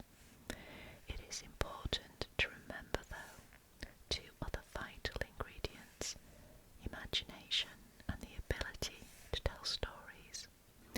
These skills were developed over the years as they devised their imaginary kingdoms of Glasstown and Gondal, and in those evenings at the parsonage where stories were told by the light of the flickering fire. Catherine Earnshaw. Catherine in Wuthering Heights is a powerful and independent character, but not always an attractive one. She loves Heathcliff, and yet she marries Edgar because he will be rich, and I shall be like to be the greatest woman of the neighbourhood. Yet there is much more to Catherine than a spoilt, scheming woman. She is a contradictory character, a strange mixture of strength and weaknesses. She is able to love Edgar and Heathcliff at the same time, because her love for them is very different. Edgar is an earthly love, her love for Heathcliff a spiritual one, yet despite her love for others, she is totally selfish and self-obsessed. Well, I cannot keep Heathcliff for my friend if Edgar will be a man and jealous. I'll try to break their hearts by breaking my own. That will be a prompt way of finishing all when I am pushed to extremity.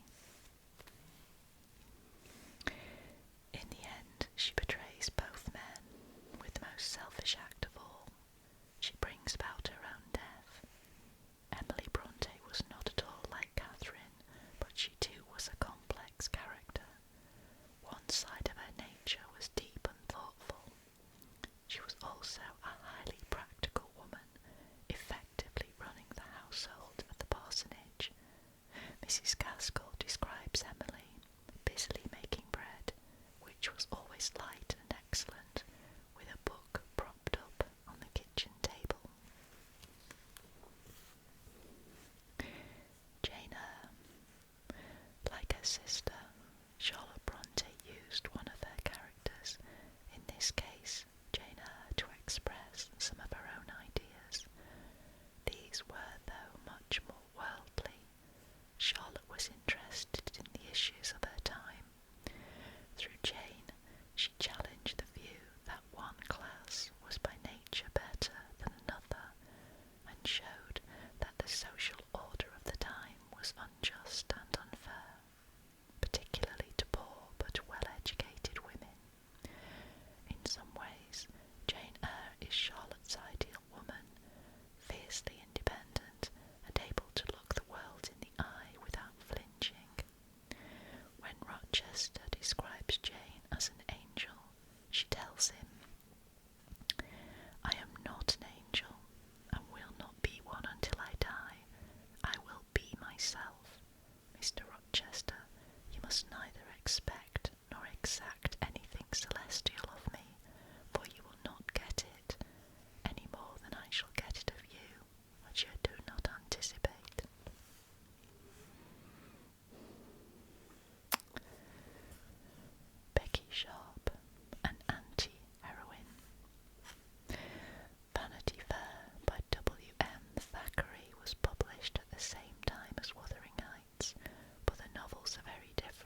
action is laid in hell.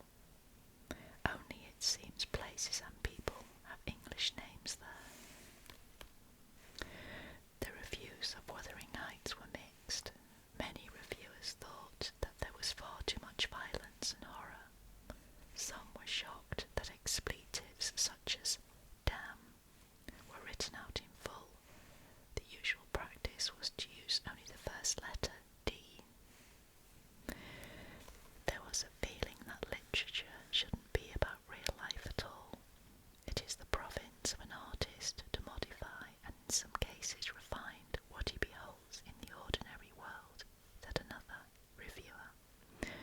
Wuthering Heights, even more than Jane Eyre before it, described people as they really were. Even those critics who were strongly against the book recognised its power. The same reviewer who thought the book was an offence against politeness and good morals admitted that it was original, powerful, and full of suggestiveness. Like many readers, the critics may have hated the book, but they couldn't put it down.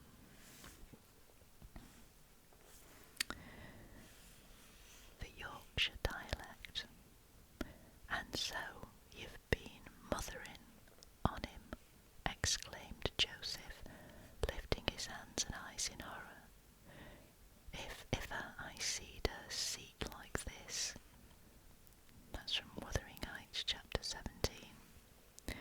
Some of the early readers of the Brontes were baffled by the use of Yorkshire dialect in the books.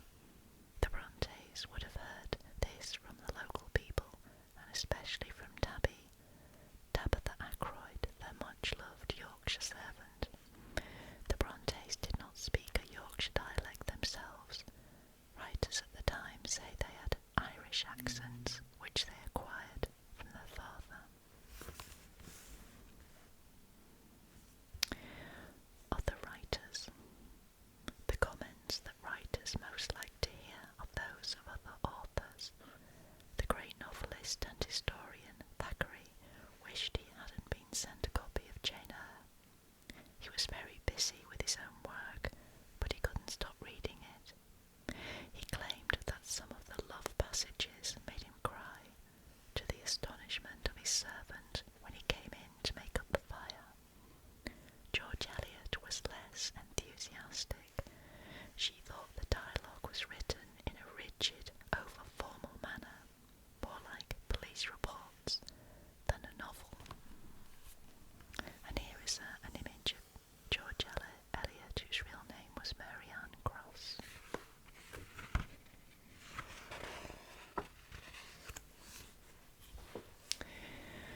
The Brontes, Then and Now.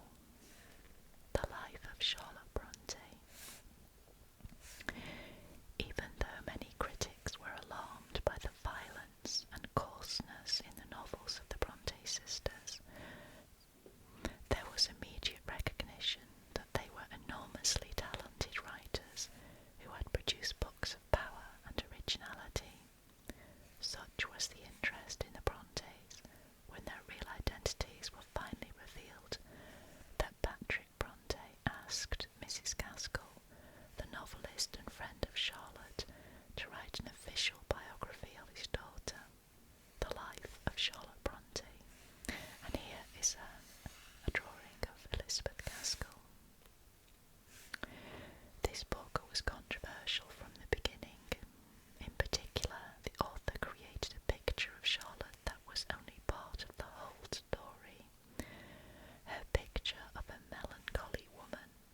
is generally regarded as the greatest of the three.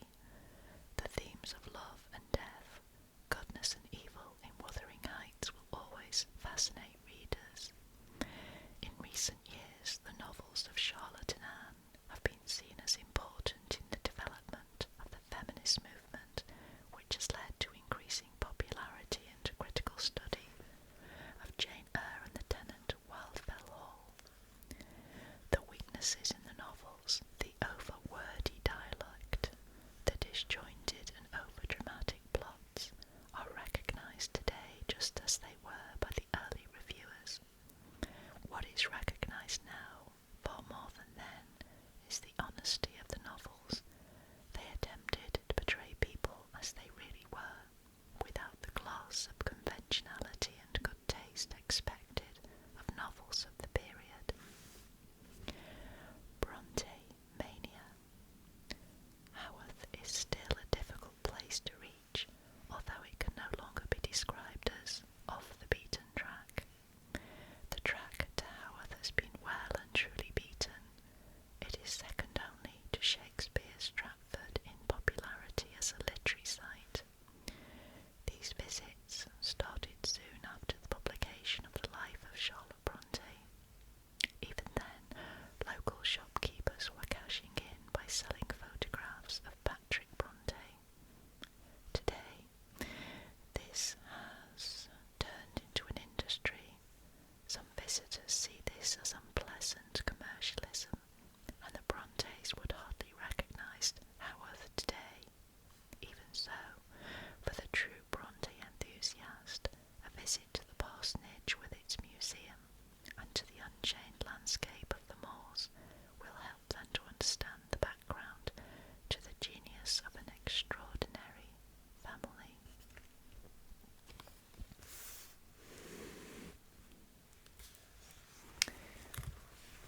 And that ends our reading of this lovely library book about the Brontes. I hope you enjoyed that.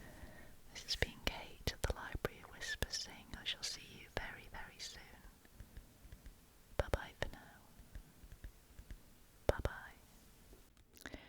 Hello everybody. This is Kate at the Library of Whispers. And today I'm going to do something different. As you can hear, I'm doing a soft-spoken video, which I don't normally do whispered. But I felt like doing this, and I'm going to do a little bit of reading. First of all, I'm going to start reading Anne Bronte's The Tenant of Wildfell Hall,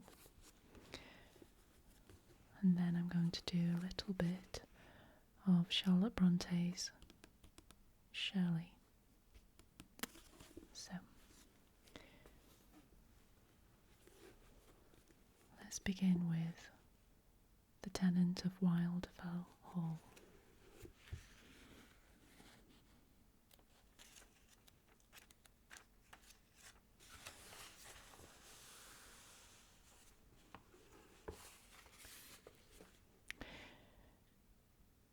The Tenant of Wildfell Hall, to J.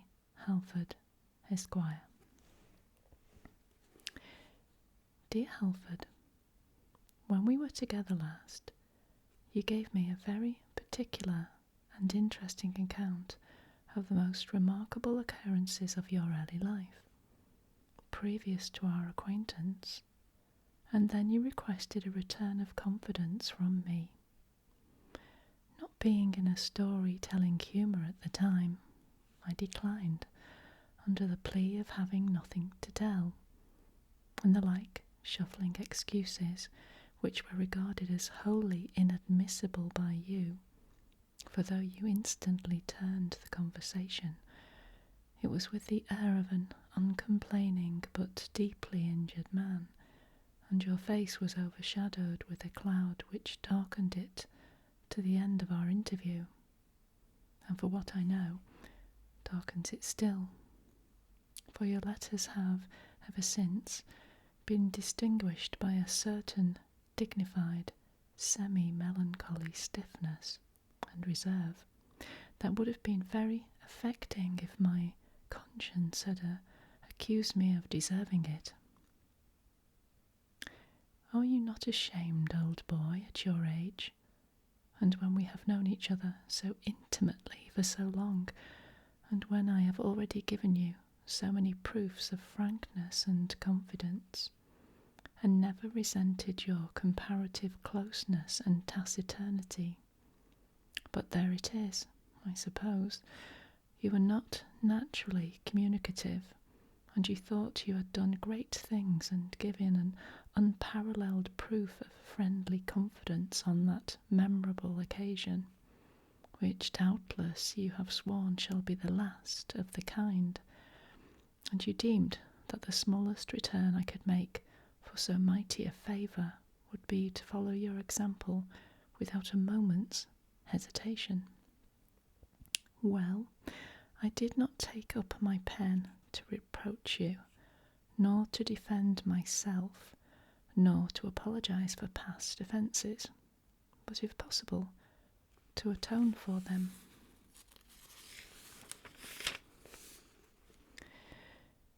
It is a soaking, rainy day. The family are absent on a visit. I am alone in my library, and have been looking over certain musty old letters and papers, and musing on past times, so that I am now in a very proper frame of mind for amusing you with an old-world story. And having withdrawn my well-roasted feet from the hobs, wheeled round to the table, and indited the above lines to my crusty old friend, I am about to give him a sketch. No, not a sketch, a full and faithful account of certain circumstances connected with the most important event of my life, previous to my acquaintance with Jack Halford at least, and when you have read it, charge me with ingratitude and unfriendly reserve, if you can. I know you like a long story, and are as great a stickler for particularities and circumstantial detail as my grandmother, so I will not spur you. My own patience and leisure shall be my only limits. Among the letters and papers I spoke of, there is a certain faded old journal of mine, which I mention by way of assurance that I have not my memory alone, tenacious as it is, to depend upon, in order that your credulity may not be too severely taxed in following me through the minute details of my narrative.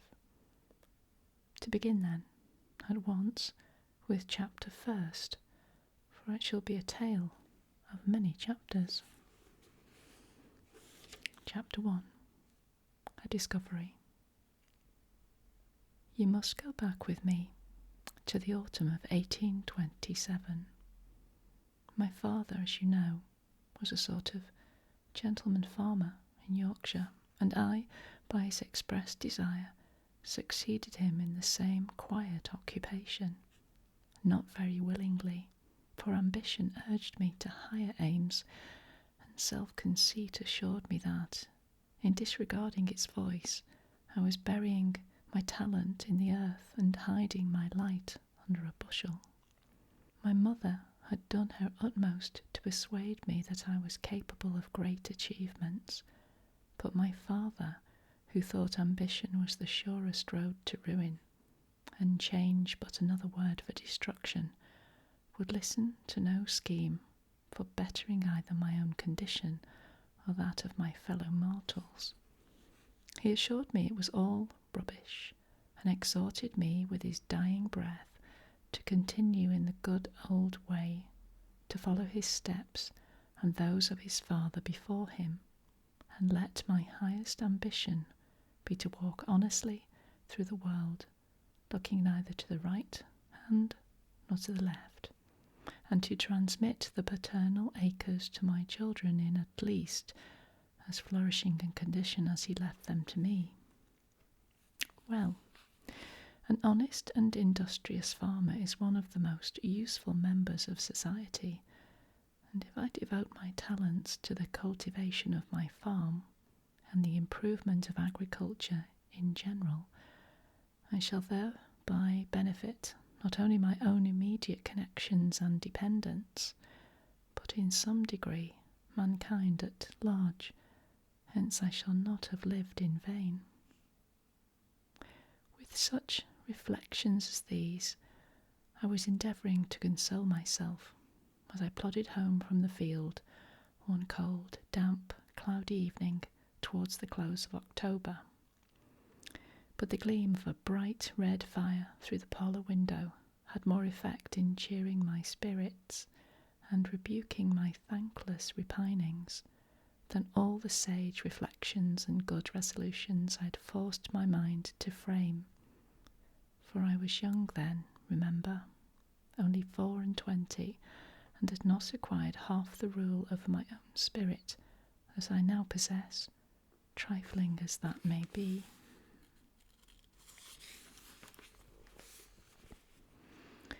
However, that haven of bliss must not be entered till I had exchanged my miry boots for a clean pair of shoes and my rough surtout for a respectable coat, and made myself generally presentable before decent society, for my mother with all her kindness was vastly particular on certain points. In ascending to my room, I was met upon the stairs by a smart, pretty girl of 19, with a tidy, dumpy figure, a round face, bright, blooming cheeks, glossy, clustering curls, and little merry brown eyes. I need not tell you that this was my sister Rose. She is, I know, a comely matron still, and doubtless no less lovely in your eyes than on the happy day you first beheld her. Nothing told me then that she, a few years hence, would be the wife of one entirely unknown to me as yet, but destined hereafter to become a closer friend than even herself, more intimate than that unmanly lad of 17 by whom I was collared in the passage on coming down, and well nigh jerked off my equilibrium, and who, in correction for his impudence, received a resounding whack over the sconce, which, however, sustained no serious injury from the infliction, as besides being more than commonly thick, it was protected by a redundant shock of short, reddish curls that my mother called auburn. On entering the parlour, we found that honoured lady seated in her armchair at the fireside, working away at her knitting, according to her usual custom when she had nothing else to do. She had swept the hearth and made a bright blazing fire for our reception. The servant had just brought in the tea tray, and Rose was producing the sugar basin and tea caddy from the cupboard in the black oak sideboard that shone like polished ebony in the cheerful parlour twilight. "Well, here they are both," cried my mother, looking round upon us without retarding the motion of her nimble fingers and glittering needles. "Now shut the door and come to the fire while Rose gets the tea ready. I'm sure you must be starved. And tell me what you've been about all day. I like to know what my children have been about." "I've been breaking in the grey colt. No easy business that, directing the ploughing of the last wheat stubble, for the ploughboy has not the sense to direct himself, and carrying out a plan for the extensive and efficient draining of the low meadowlands. That's my brave boy. And Fergus, what have you been doing?" "Badger baiting." And here he proceeded to give a particular account of his sport and the respective traits of prowess evinced by the badger and the dogs, my mother pretending to listen with deep attention and watching his animated countenance with a degree of maternal admiration I thought highly disproportionate to its object.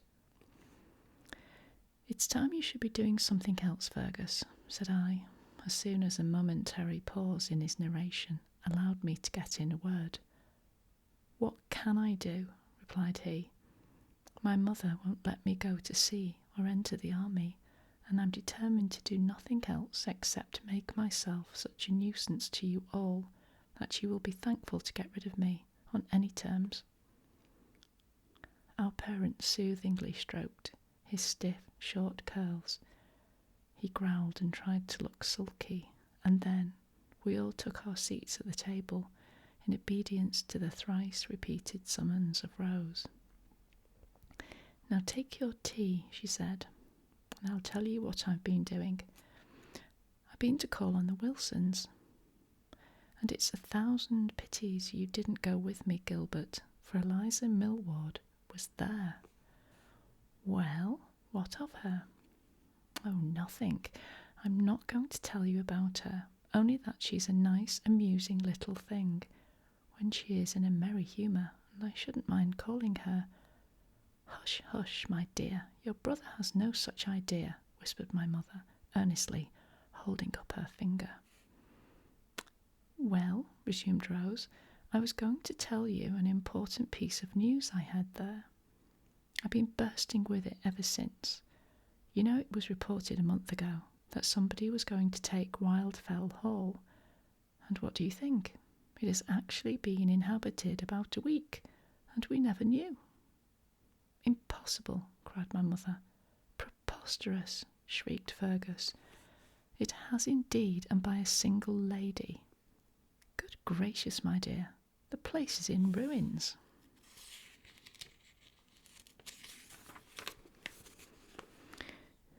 "She has had 2 or 3 rooms made habitable, and there she lives, all alone, except an old woman for a servant." "Oh dear, that spoils it.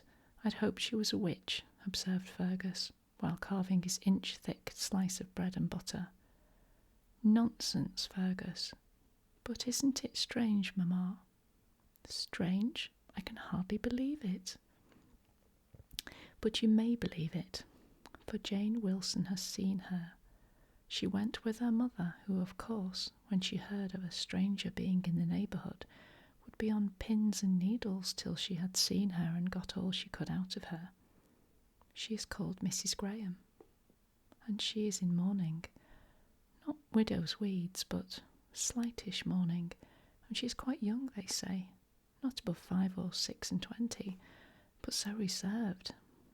They tried all they could to find out who she was and where she came from and all about her, but neither Mrs. Wilson, with her pertinacious and impertinent home thrusts, nor Miss Wilson, with her skilful manoeuvring, could manage to elicit a single satisfactory answer, or even a casual remark, or chance expression, calculated to allay their curiosity or throw the faintest ray of light upon her history, circumstances, or connections.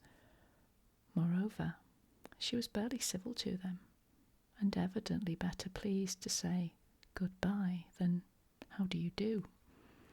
But Eliza Millward says her father intends to call upon her soon to offer some pastoral advice, which he fears she needs, as though she is known to have entered the neighbourhood early last week. She did not make her appearance at church on Sunday, and she, Eliza that is, will beg to accompany him, and is sure she can succeed in wheedling something out of her. You know, Gilbert, she can do anything, and we should call some time. Mamma, it's only proper, you know." "Of course, my dear. Poor thing, how lonely she must feel. And pray be quick about it, and mind you bring me word how much sugar she puts in her tea, and what sort of caps and aprons she wears, and all about it, for I don't know how I can live till I know," said Fergus very gravely. But if he intended the speech to be hailed as a masterstroke of wit, he signally failed, for nobody laughed. However, he was not much disconcerted at that, for when he had taken a mouthful of bread and butter, and was about to swallow a cup of tea, the humour of the thing burst upon him with such irresistible force that he was obliged to jump up from the table and rush snorting and choking from the room, and a minute after was heard screaming in fearful agony in the garden. As for me, I was hungry and contented myself with silently demolishing the tea, ham and toast, while my mother and sister went on talking and continued to discuss the apparent or non-apparent circumstances and probable or improbable history of the mysterious lady. But I must confess that, after my brother's misadventure, I once or twice raised the cup to my lips and put it down again without daring to taste the contents, lest I should injure my dignity by a similar explosion. Okay, I'm going to leave it there. And then we're going to go on to a little bit of Charlotte Bronte's Shirley. Charlotte Bronte's Shirley. Levitical. Of late years, an abundant shower of curates had fallen upon the north of England. They lie very thick on the hills. Every parish has one, or more of them. They are young enough to be very active and ought to be doing a great deal of good. But not of late years are we about to speak. We are going back to the beginning of this century. Late years. Present years are dusty, sunburnt, hot, arid. We will evade the noon, forget it in siesta, pass the midday in slumber, and dream of dawn. If you think, from this prelude, that anything like a romance is preparing for you, reader, you never were more mistaken. Do you anticipate sentiment and poetry and reverie? Do you expect passion and stimulus and melodrama? Calm your expectations, reduce them to a lowly standard. Something real, cool and solid lies before you. Something unromantic as Monday morning, when all we have, wake with the consciousness that they must rise and betake themselves thereto. It is not positively affirmed that you shall not have a taste of the exciting, perhaps towards the middle and close of the meal, but it is resolved that the first dish set upon the table shall be one that a Catholic, aye, even an Anglo-Catholic, might eat on Good Friday in Passion Week. It shall be cold lentils and vinegar without oil. It shall be unleavened bread with bitter herbs, and no roast lamb. Of late years, I say, an abundant shower of curates has fallen upon the north of England. But in 1800, in 1112, that affluent rain had not descended. Curates were scarce then. There was no pastoral aid, no additional curate society to stretch a helping hand to worn out old rectors and incumbents, and give them the wherewithal to pay a vigorous young colleague from Oxford or Cambridge. The present successors of the apostles, disciples of Dr. Pusey, and tools of the propaganda, were at that time being hatched under cradle blankets or undergoing regeneration by nursery baptism in wash-hand basins. You could not have guessed, by looking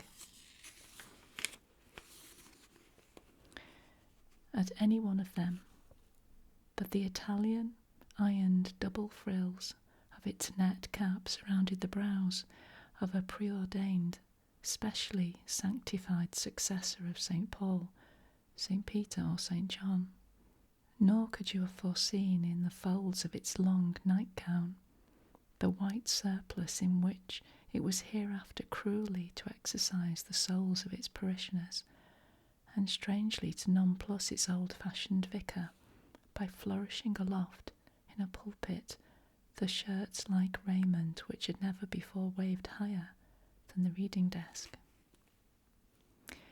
Yet even in those days of scarcity, there were curates. The precious plant was rare, but it might be found. A certain favoured district in the West Riding of Yorkshire could boast these rods of Aaron, blossoming within a circuit of 20 miles. You shall see them, reader. Step into this neat garden house on the skirts of Winbury.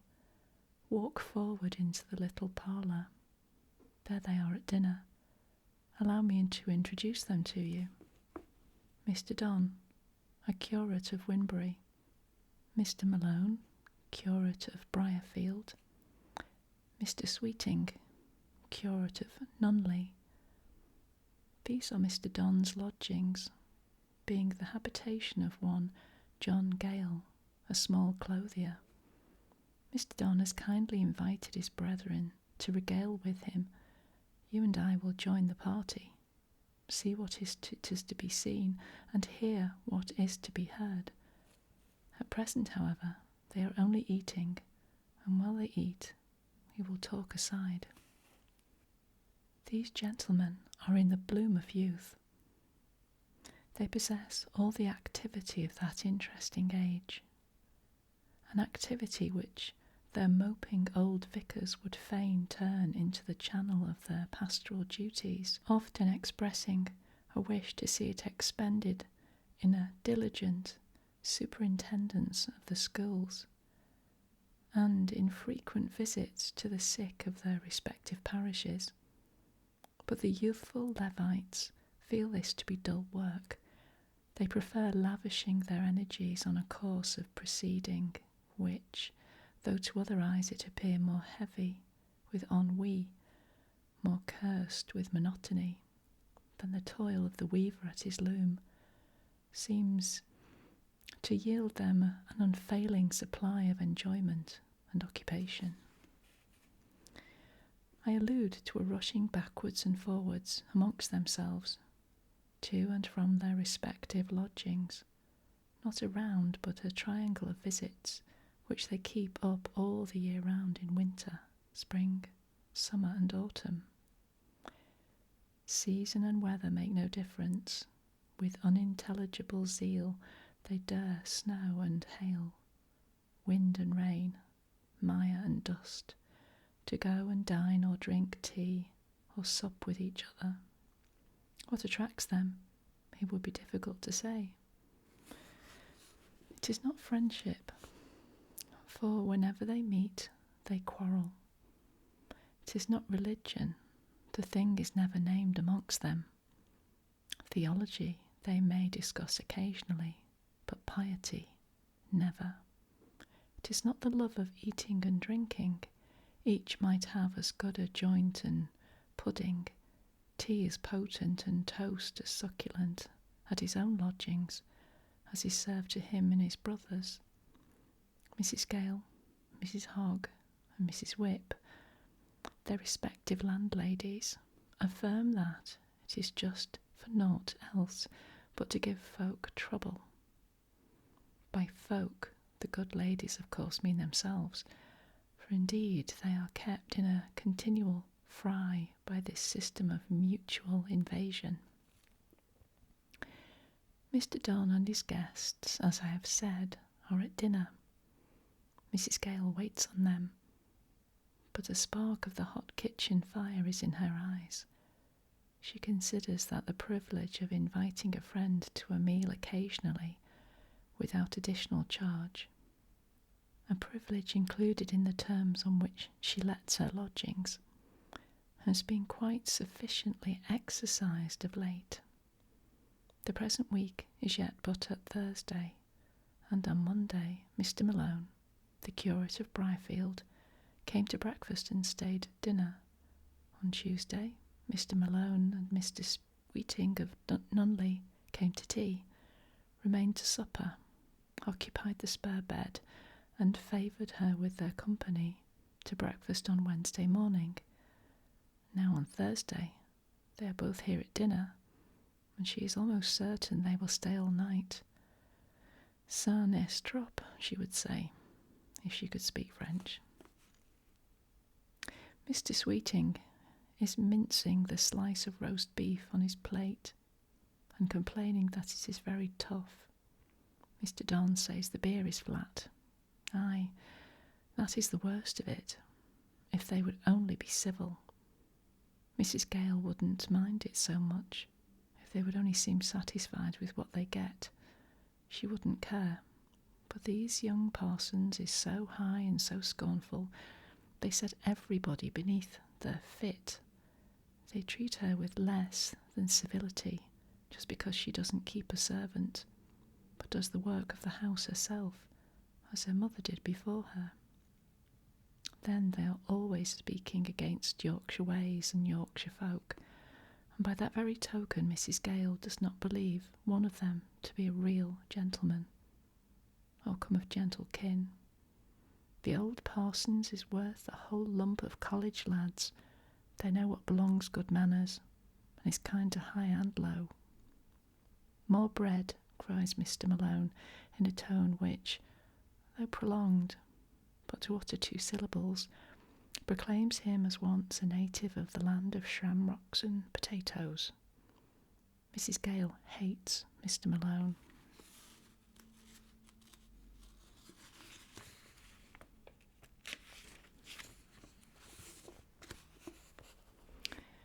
More than either of the other 2, but she fears him also, for he is a tall, strongly built personage, with real Irish legs and arms, and a face as genuinely national, not the Milesian face, not Daniel O'Connell's style, but the high-featured North American Indian sort of visage, which belongs to a certain class of the Irish gentry, and has a petrified and proud look, better suited to the owner of an estate of slaves than to the landlord of a free peasantry.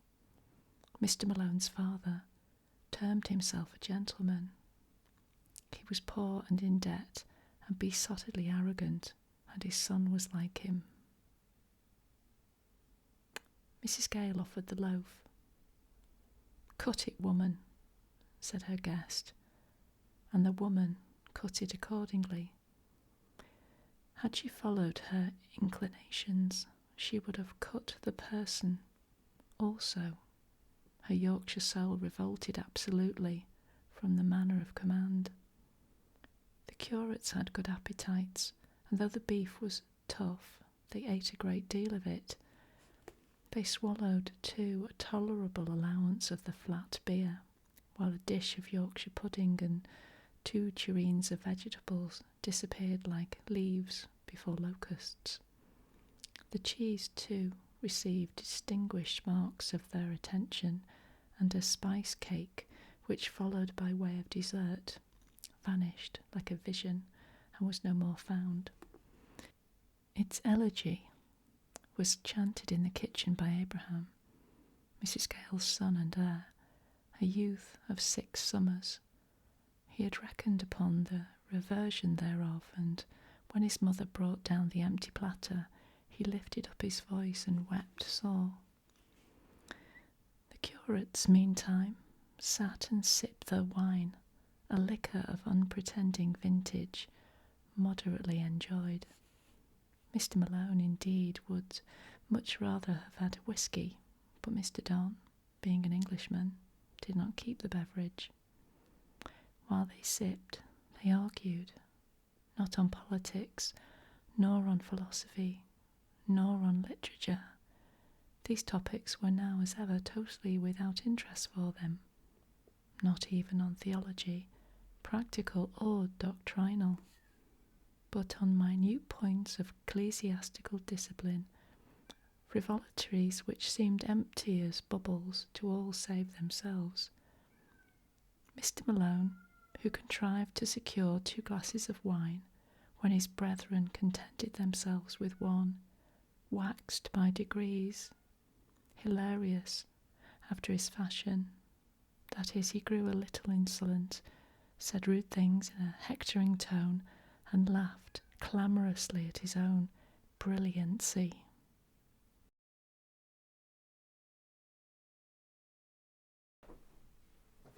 What's going on? What's all that for? Eh? What? What's the matter? Eh? What's the matter? You thought you were by yourself? Eh? You thought you were by yourself?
Each of his companions became in turn his butt. Malone had a stock of jokes at their service, which he was accustomed to serve out regularly on convivial occasions like the present, seldom varying his wit, for which indeed there was no necessity, as he never appeared to consider himself monotonous, and did not at all care what others thought.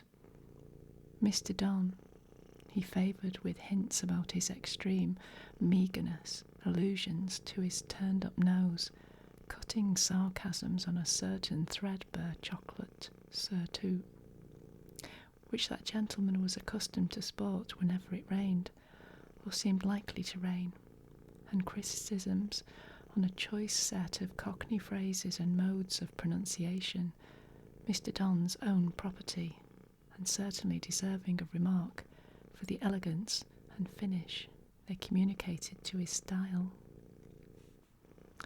Mr. Sweeting was bantered about his stature. He was a little man, a mere boy in height and breadth compared with the athletic Malone. Rallied on his musical accomplishments, he played the flute and sang hymns like a seraph, some young ladies of the parish thought. Meared at as the lady's pet, teased about his mamma and sisters, for whom poor Mr. Sweeting had some lingering regard, and of whom he thought was foolish enough now and then to speak in the presence of the priestly Paddy, from whose anatomy the bowels of natural affection had somehow been admitted. The victims met their attacks each in his own way. Mr. Don, with a stilted self-complacency and half-sullen phlegm, the sole props of his otherwise somewhat rickety dignity. Mr. Sweeting, with the indifference of a light, easy disposition which never professed to have any dignity to maintain. Okay, I'm going to leave it there because you may have noticed that my cat is now on the table. And he's been sitting purring on my knee for the past minute. If you enjoyed this soft-spoken reading as something of a change, then please let me know, and I may do some more.